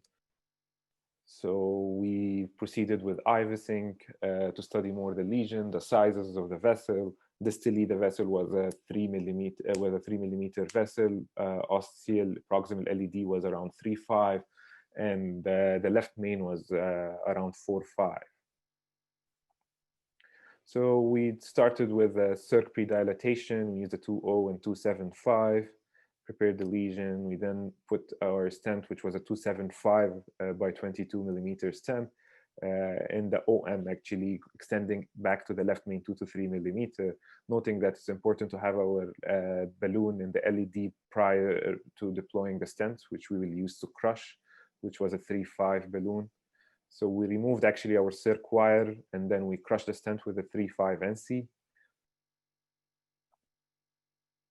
Then we recrossed the circ with a cyan blue wire, and we did our first kissing balloon.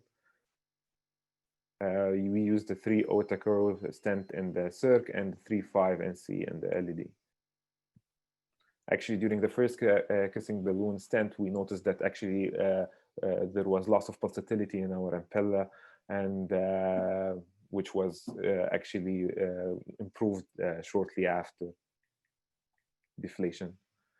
We then proceeded with pre-dilatation of the LED 3.0 in the mid to the proximal, and then 3.5 in the proximal LED.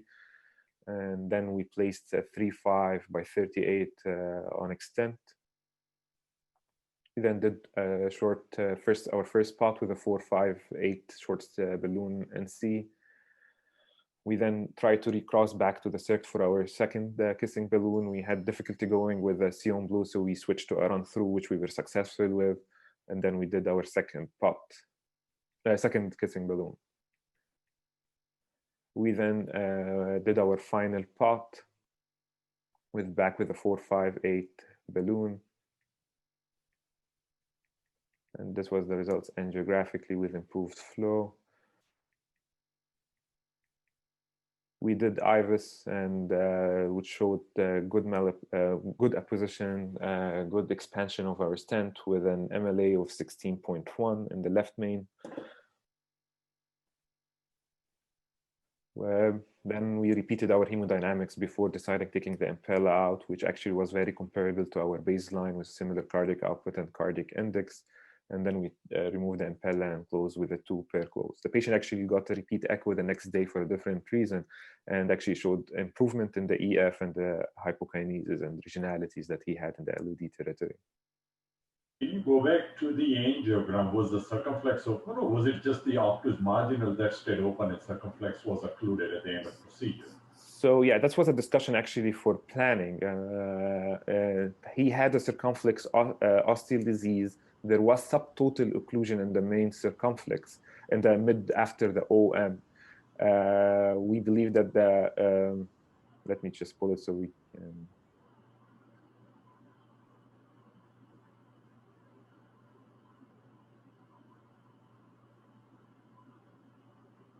So as we can see here, the circumflex is subtotally occluded after the OM.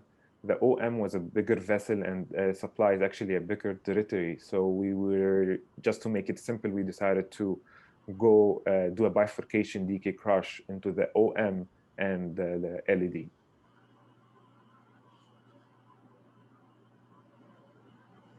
Circumflex looks like a 3O plus vessel, and it's simply it's underfilling because it's subtotal or close to being a CDF but not quite with this antegrade flow. Did you try to wire it or balloon it just to see how it looks?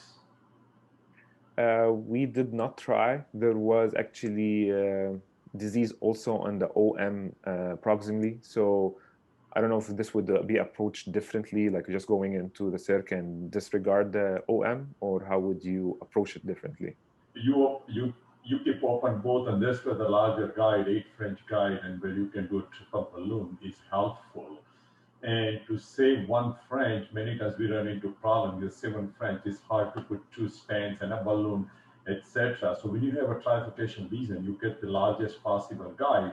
And even in 8 French, for example, Medtronic guides have slightly larger lumen compared to Cordis guides. So those are the considerations you have to think of.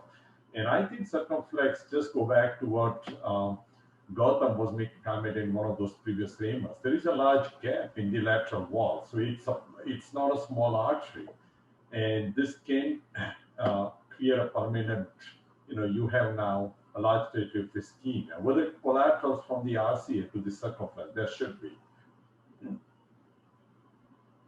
So we did not shoot the right side on our. There are some faint collaterals, but it was only 1 shot from the diagnostic outside.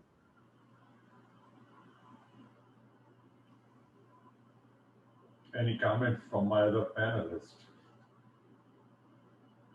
So I think she's 91 years old, and she has a complex distal left main lesion. And it was difficult to wire the LAD.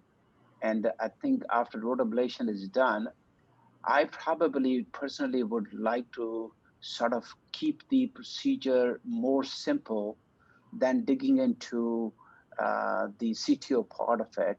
I do understand that this is an additional amount of the myocardium, but I think the maximum benefit based on the echo is that the anterior wall is hypokinetic, and that's what needs to, you need to restore the flow to. And I think even though the result in the obtuse marginal in the last picture that is somewhat suboptimal, I probably, keeping in consideration, I will just, say that this is good enough and see how she does. Maybe there will be another day that I can come back if she remains symptomatic. I would have tried to balloon it. I mean, I would try to wire it, and if it didn't get wired easily, then I would agree with you, Rajesh.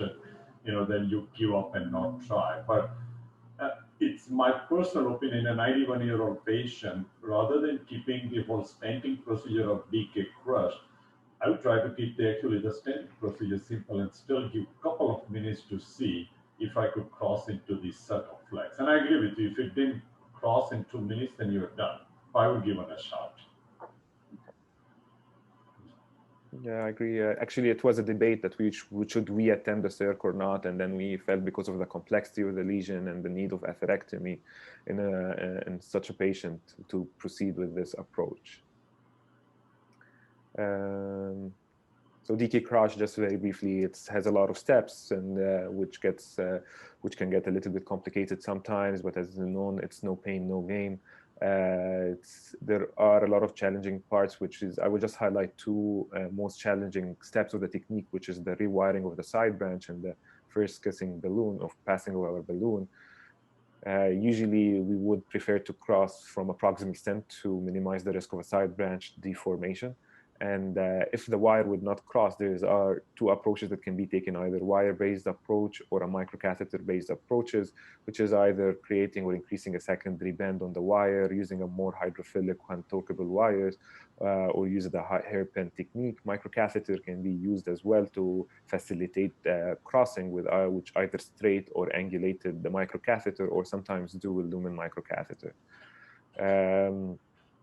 As we know, there are 2 dual lumen microcatheters, either Asahi Suzuki or Twin Pass, which are available in the US. It's very important to know where the wires comes off from, very close to the tip, and around 4 millimeters for the Suzuki, and while the Telflex Twin Pass, it's actually 20 millimeter from the tip edge. The second one was passing the balloon. Sometimes it can be challenging, so that's where you should consider using smaller balloons like a Sapphire or a 1O balloon. If this doesn't go through, sometimes going with a microcatheter to open the strut of the stent. This doesn't go through, sometimes it's important to increase the support, either with using an anchor balloon technique or sometimes exchanging to a wiggle wire. Thank you very much. Okay, very good. Dr. Iskander, thank you very much for your presentation. In the interest of time, we're going to go ahead and move on to the next presenter, who is from Atlanta, my home city. And let me introduce Dr. Eric Chang. Good morning, could you hear me? Yes, Eric, we hear you. Okay, perfect, thank you. Give me 1 second here, please.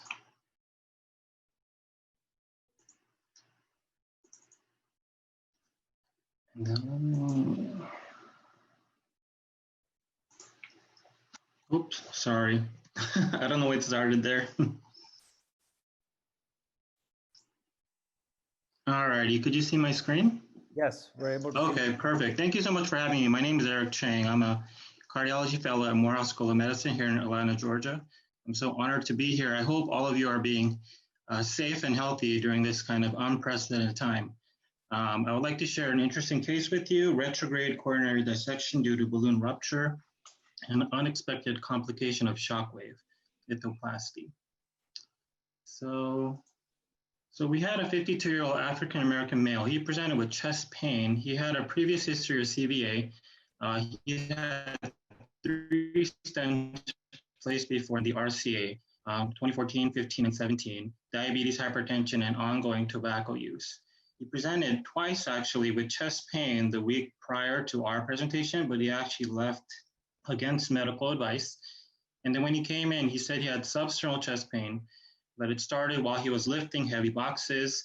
And he said the pain was similar to his previous MIs. It started sharp and became very heavy substernal. He took 1 nitroglycerin that relieved the pain, but after that, he didn't really talk too much. So he kind of refused to provide any more information, but he said he was still smoking.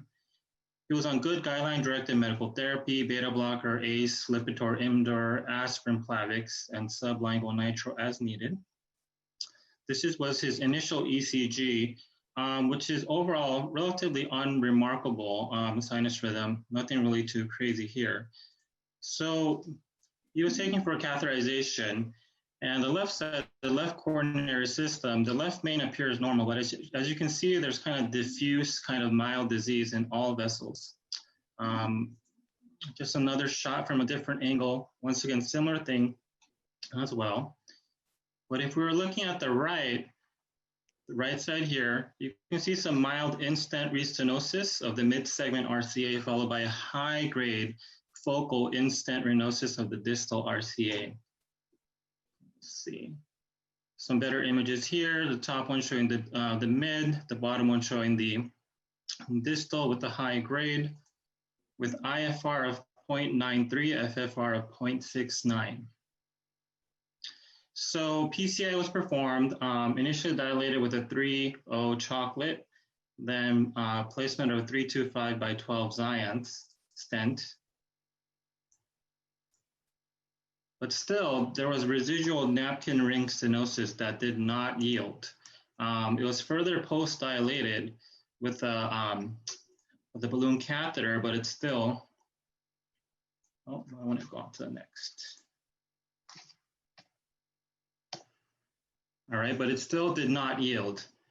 So we have some 2 images here that shows sort of, we can look here. So there's 2 stent levels here that shows that it's well expanded here. And this is actually distal to the underexpanded napkin ring stenosis site. And this here on the right side of your screen, titled F, is the area where the napkin ring stenosis was. And it shows that the stent is actually underexpanded. So the question then is, what do you do from here? The options at that time were to use a larger balloon to somehow weaken the calcified lesion with laser atherectomy, to rotablate the newly deployed stent, or to kind of perform off-label shockwave lithotripsy. We did not have laser available at our institution, so the patient was placed on aspirin Brilinta, and we said we would proceed with shockwave in about a week or so. And just so everyone knows, his echocardiogram at that time was normal with no regional wall motion abnormalities. So this is the second setting. About a week later or so, the RCA was intubated with the 8 French implants, guide catheter for backup support. The stenosis was crossed with the ProWater guide wire, and then with the turnpike catheter, and then the guide wire was exchanged for an Ironman.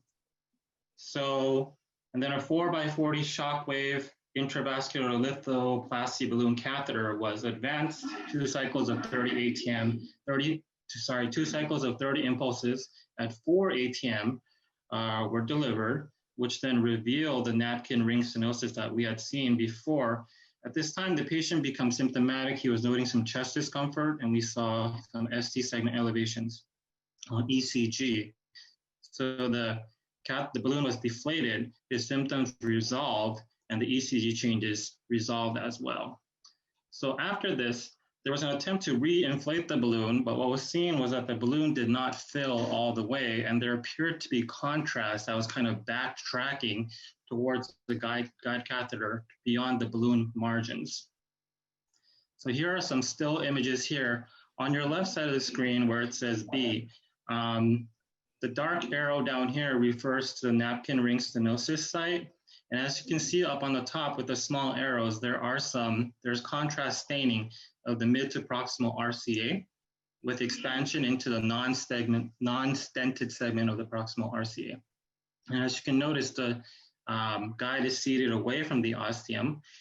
And so then what we did is we were trying to figure out why. And when the balloon catheter was removed, there was actually a jet, which showed that there was a perforation of the shock wave balloon. This image here on the next side, on title C, shows the advancement of a new shock wave balloon. But what you can also see up top is that there's some small staining here into the right coronary sinus.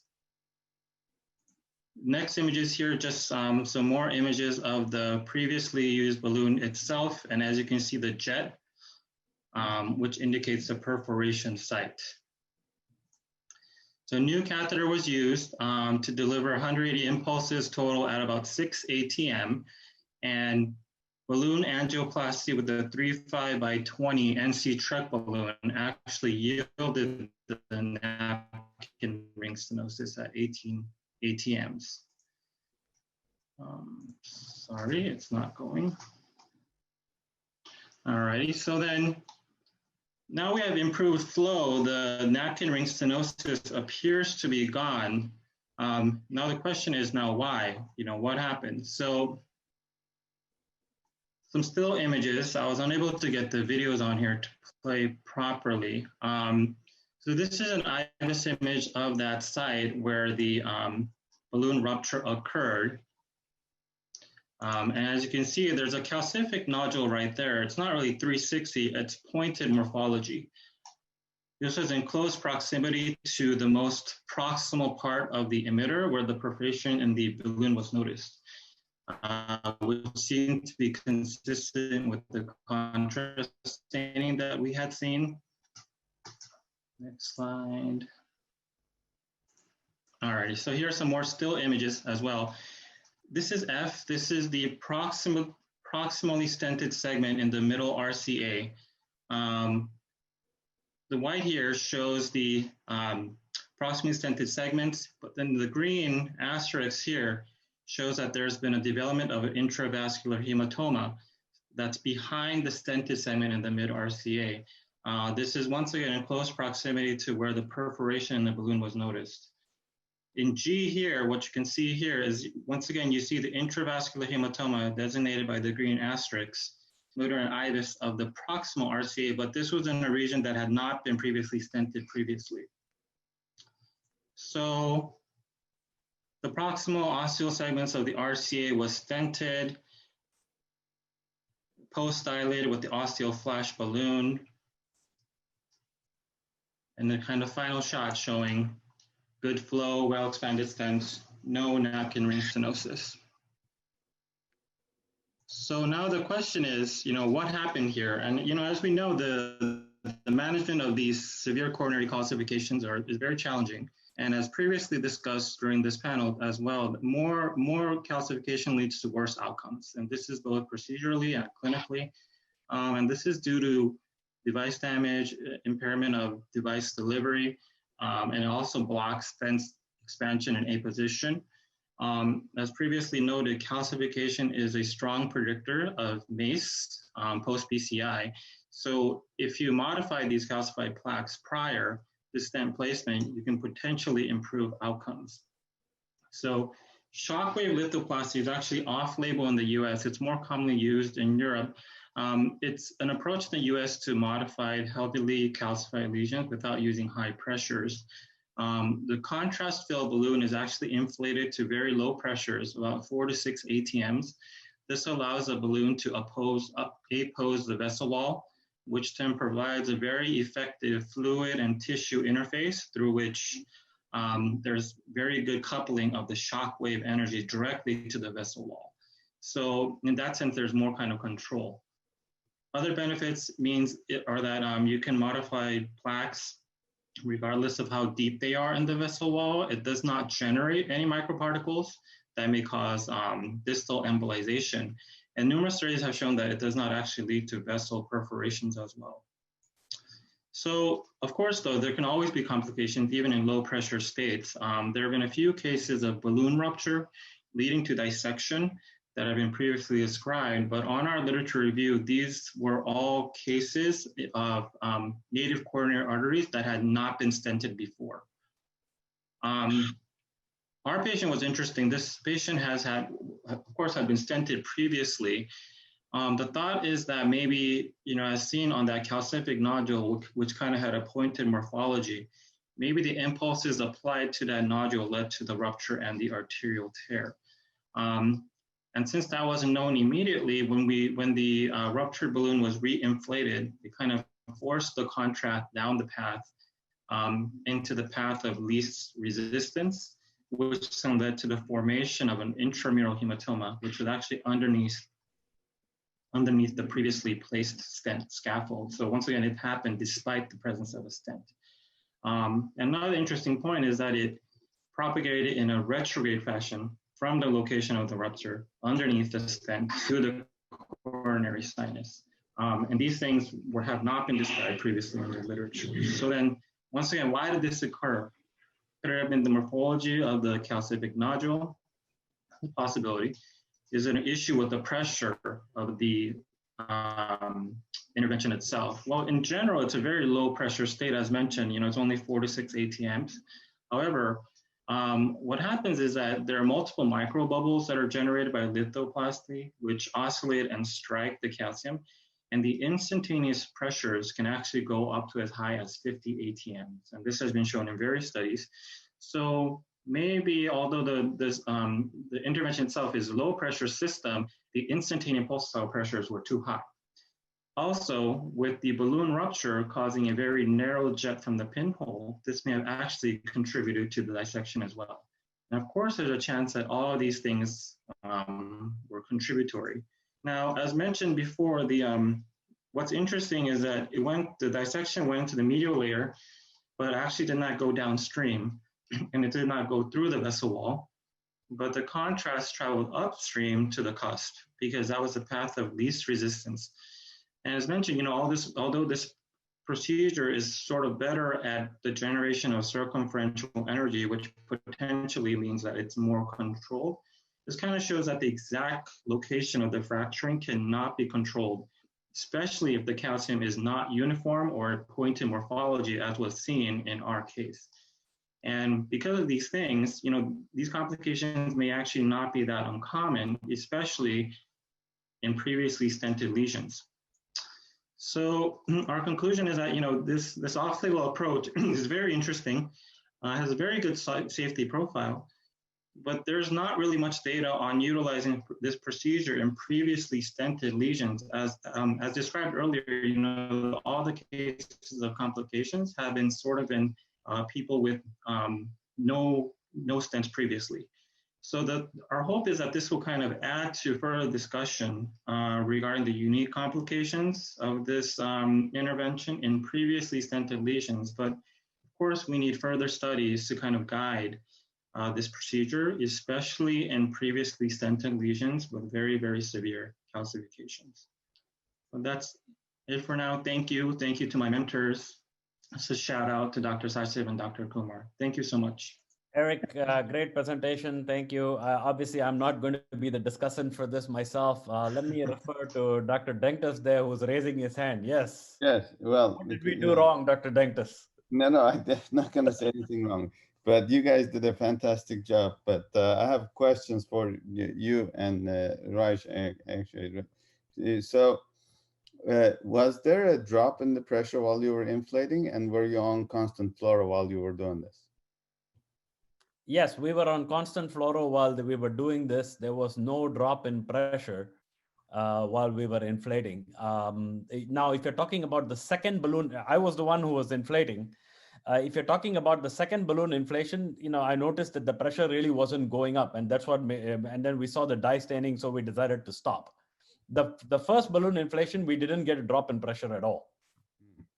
So that's uncommon. If you actually perforate, the pressure should drop. So there was actually, I'm looking at the title of your talk, and this has been reported as 17% balloon rupture from Italy. Last AHA, Dr. Schifo has reported that to us in the panel. I'm not sure it's published yet, but there's about 17% rupture rate of this balloon in the coronaries, and from the reasons that you said. So it's not that uncommon. I think as this becomes more and more used, we will see more of this balloon rupture theme repeating itself. And one more thing about the low pressure, although our perspective is low pressure for 4 atmospheres, my car has 2 atmospheres in its tires. So, 4 atmospheres is not that low of pressure if you think of it in terms of the entire world. But in coronaries, we're more used to having higher pressures. So that was a fantastic case presentation. Thank you very much. So we're also using a peripheral balloon off-label. So this is not a coronary balloon because we don't have the dedicated coronary shockwave balloons available in the United States outside of clinical trials at the point that we were doing this case. Parag, in your peripheral experience, what has been what you've been observing with this device? Unmute. Unmute, Parag. Parag, you're muted. Thank you. Sorry. So I'll give you that comment, and also I'll add my comments. And the peripheral, I have almost exclusively limited this to the iliacs and occasionally in a smaller aorta where I would do the dual parallel. And where obviously the idea there is not to get the optimal like expansion like coronary, because the thrombosis is less, but to get the vessel open without causing any complication. So because the objective is different, I think that the complication rate has been exceptionally low. I do believe that in coronary, the complication rate would be higher than the peripheral, because the idea is we're trying to get optimal stent expansion and better lumen. And then that actually brings my comments about this case as well as one of the previous cases. So anytime I have a simpler lesion, I'm okay to undersize the balloon and then go with the stent. But in a complex lesion, in-stent, calcified left main, I always want to make sure that I take an appropriately sized balloon and I get a good expansion before I put a stent in. Because once you put a stent in, and if it doesn't expand, then you are in a trouble zone. That's my comment. And then I do believe in this case that your stent got expanded probably not because of shock wave, but because of pinhole rupture, which we use it all the time in CTOs to break the cap. We'll take a balloon and proactively blow the balloon, because that pinhole rupture like a water jet. I mean, basically you're creating a super high several hundred ATM jet, and that actually is what modified the plaque. And yes, it can lead to adventitial hematoma, or it can lead to dissection, but I think it did the job. Without that, probably you may not have succeeded. Goran, what has been your experience in Europe with the dedicated coronary shockwave? I think we've had a great experience with it. It's a fantastic tool, and especially in situations, for example, where you have a patient with a previously placed undersized stent, essentially like you tried using it here. But it's not uncommon for the balloon to rupture at all. And when it does rupture, I've never seen a pinhole rupture like you had here, but it sort of ruptures just like a regular balloon. In other words, you see it on fluoro and how the rupture happens. And I haven't seen any real bad situations come out of it so far, but it's just sort of like a regular balloon rupture. This was very unique, I think, with the pinhole. But it's a very, very nice case, and I like, because it proves a certain point that we fall into this trap, even no matter how many years of experience we have about lesion preparation. Sometimes you think one thing and you fall in the same old trap again. So thank you for showing this case, and I think you did a beautiful job. One more small comment. Having done that, once you identify there is a coronary dissection, especially going retrograde like that, you have to be, especially for the fellows, you have to be extraordinarily careful in subsequent angiograms, because if you try to inject in a usual fashion, you will dissect the aorta. So you have to be really careful and maybe just drop few drops of dye in a very slow fashion. So I'm not sure that we showed it. We had a very small cusp dissection in this case, and we were able to, put that's why we wanted to cover the ostium and put a flash and covered that. We did not really take much in the way of pictures once that was identified. And that's a very important point that Dr. Doshi is making, especially for the fellows. Once you identify a cusp dissection, you have to seal the ostium, and you have to stop injecting as quickly as you can. If not, the dissection will extend all the way into the aorta. And I've seen cases where you can see dye staining up midway into the aorta, and it's terrible at that point. You showed the cusp dissection. And did you all start from the ostium to stent down, or did you stent distally? So I'll answer that. So Ali, what was happening was after our first two rounds of impulses, we deflated the balloon because it was at 4 atmospheres. And the reason we deflated the balloon was because he was having ST elevations and a lot of chest pain. So after we deflated the balloon, his ST segments resolved, his chest pain got better. We gave him more sedation. Then we went to 6 atmospheres. And we wanted to go to 6 atmospheres, but it was not going. On the other hand, what we noticed that there was a dye stain, and this dye is traveling all the way up. Okay. And at that point, we were not sure whether we caused a dissection with a guide catheter or something else is going on. So then we decided without further, and we were watching that, well, there is more ST elevation. Is there a chest pain coming back on if we have caused anything? So we quickly actually checked with a very little contrast in the cusp. And we were able to show that there is a contrast which is traveling down, okay? We didn't have a good enough amount of contrast to actually show or inject it heavy into the artery that we wanted to show, oh, there is an antegrade flow. That's why we don't have a great picture of that. So, and then we said, okay, we have to deal with what is going on distally. So we took the second balloon, parked it there, gave all the impulses there, and then went into post-dilate that area. And once we did the post-dilatation, then we wanted to make sure that there is still flow there. And that's where you saw the contrast, and we showed that the flow is maintained, there is no issue there. And then we wanted to study it. And from there, we studied it, and we noticed that there is an intramural hematoma as a result. And we went in, we had time to now see what happened to the balloon. So we saw that there was perforation. So then the rest of the things evolved. We ballooned that area, then we stented that area, then we closed up with a flash balloon. Yeah. All right, so I'm going to go ahead and move on to our final presentation for today from Dr. Saras Valabhajasula. and he is going to be telling us about a very complicated case that he was involved with.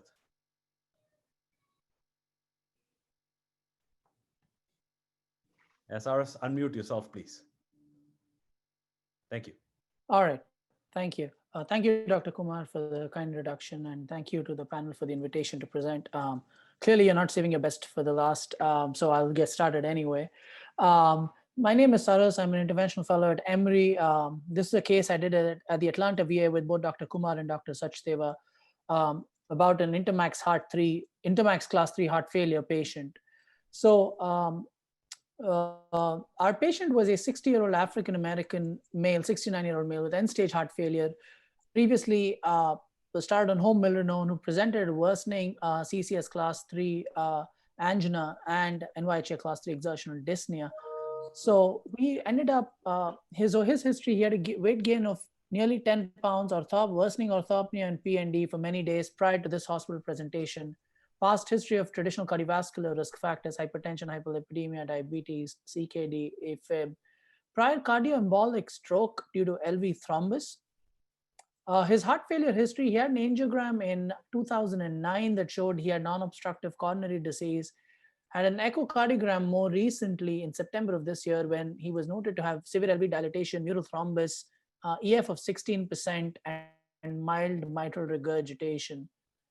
His hemodynamic catheterization done back then showed a low index of 1.6, elevated wedge, elevated RV, EDP. So biventricular heart failure stated to be non-ischemic based on the angiography from 2009. So he was started on home IV milrinone in anticipation of advanced circulatory support, either with a durable VAD or cardiac transplantation. So when he presented to us with this angina, this was his ECG. He had a CRTD in place by V-paced. We did, the pre-qualifier to this is we did not have an echocardiogram at the time of his angiography evaluation. Typically, these patients come in electively for multiple diagnostic testing on the same day. So his angiogram was listed as his first test for the day. And that's important as we progress along this case, and I'll explain why. So his pressures on right hemodynamic catheterization showed an optimized fluid status with an RA of 1, a wedge mean PA pressure of 28 and a wedge of 20, so reasonably optimized based on our prior right heart cath from September, which was significantly worse. His index though was still low, but getting better at 1.8. This was his echocardiogram, and this is after catheterization, but I wanted to show it to you because it's important for you to look, get an estimate of his biventricular function. His RV is moving reasonably, his LV is pretty poor. This was a contrast echo done. As you can see, there was no mural thrombus after the angiogram, but at the time of the angiogram, we went by prior records at an echo in September, which showed that he did have LV thrombus. This is his angiogram, radial approach. As you can see, the right is some moderate disease in the mid segment. The left, the circumflex itself looks fine, some non-obstructive disease in the OM, ostia. These are his LAD images, and there's a discrete tight prox to mid LAD lesion, which clearly appears calcified. You can see the shadow of calcification even before the dye is injected. And then in this patient, we went ahead and did an IFR of the lesion. Now, IFR or FFR, any of these resting indices are very tricky in patients with heart failure because you have to account for the presence of elevated right atrial pressure, which is traditionally negligible in those with normal ventricular function. Luckily, in our case, because our patient had an RA pressure of 1 and therefore was optimized from a filling pressure standpoint to the best he can be, an IFR value is still legitimate in these patients. So an IFR was clearly positive at 0.67. We performed an IVUS assessment that showed an extensive 270 degrees calcification arc. So a complex lesion. And so at this time, like was advocated by Dr. Kumar earlier in the call, we had 2 interventionalists in the case. We had the primary heart failure attending, transplant attending step in, and we had a 3-way conversation. It was very important decision making, and these were our considerations that we ran over. One was what to do for hemodynamic support. In a patient with an EF of 15-20% or less, clear history of LV mural thrombosis, an impeller is indicated, but not the right thing given the mural thrombosis. Would you put in a balloon pump? Would you not? They're clear. They're on milrinone already. Atherectomy, would you perform rotational atherectomy given the extent of calcification, and what are the implications of rotational atherectomy in a patient with compromised LV function? Then, as you can see, there was a diagonal involved in this disease process, and therefore that is a big question: is do you wire both, do you not? How does the complex anatomy figure into this patient's transplant listing, which say you got a transplant a month from now, or 2 months from now? What would you do with DAPT in such a setting? And then double versus triple therapy, there's history of AFib, history of cardioembolic stroke, and duration of DAPTs. So these are all the questions we talked about ad hoc after having seen that angiogram, had the heart failure transplant attending join us in a 3-way conversation. And this is extremely important for decision making. I think the tenets that we take from this case will apply to just about any complex case that we deal with. But so in balance, we decided to not do hemodynamic support, go ahead with mechanical hemodynamic support. The patient was obviously in pharmacological hemodynamic support with the milrinone.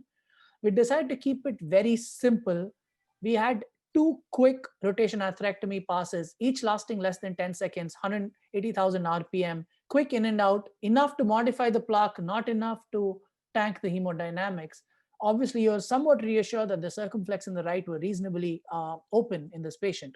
And then single balloon, single stent strategy, stenting across the diagonal, not even bothering wiring the diagonal because we had no intent of treating the diagonal, and the diagonal prognostically was just not as important as the prox LAD lesion that we are seeing. So this was a resolute Onyx stent, and we deliberately picked that with the posterity of the knowledge of the Onyx 1 trial, where you know that you can treat them for a month with DAPT and get away with it. As you can see in the post images on the right of your screen, the diag was open, was pinched but stayed open. The stent is well expanded. We did reconfirm that with IVUS assessment, showed good apposition, no edge-related complications. So we got off with a good result in a complex decision-making case. I'm briefly going to review the literature for you. I'm not going to belabor the point too much in this clinical case-based discussion forum.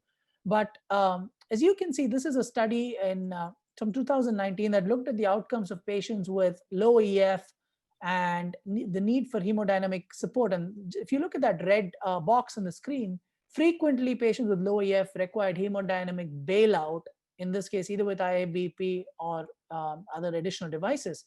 And to the right of your screen was an older study from 2018, but basically stratified patients by EF, and the outcomes of rotation atherectomy in patients with low EF are significantly worse.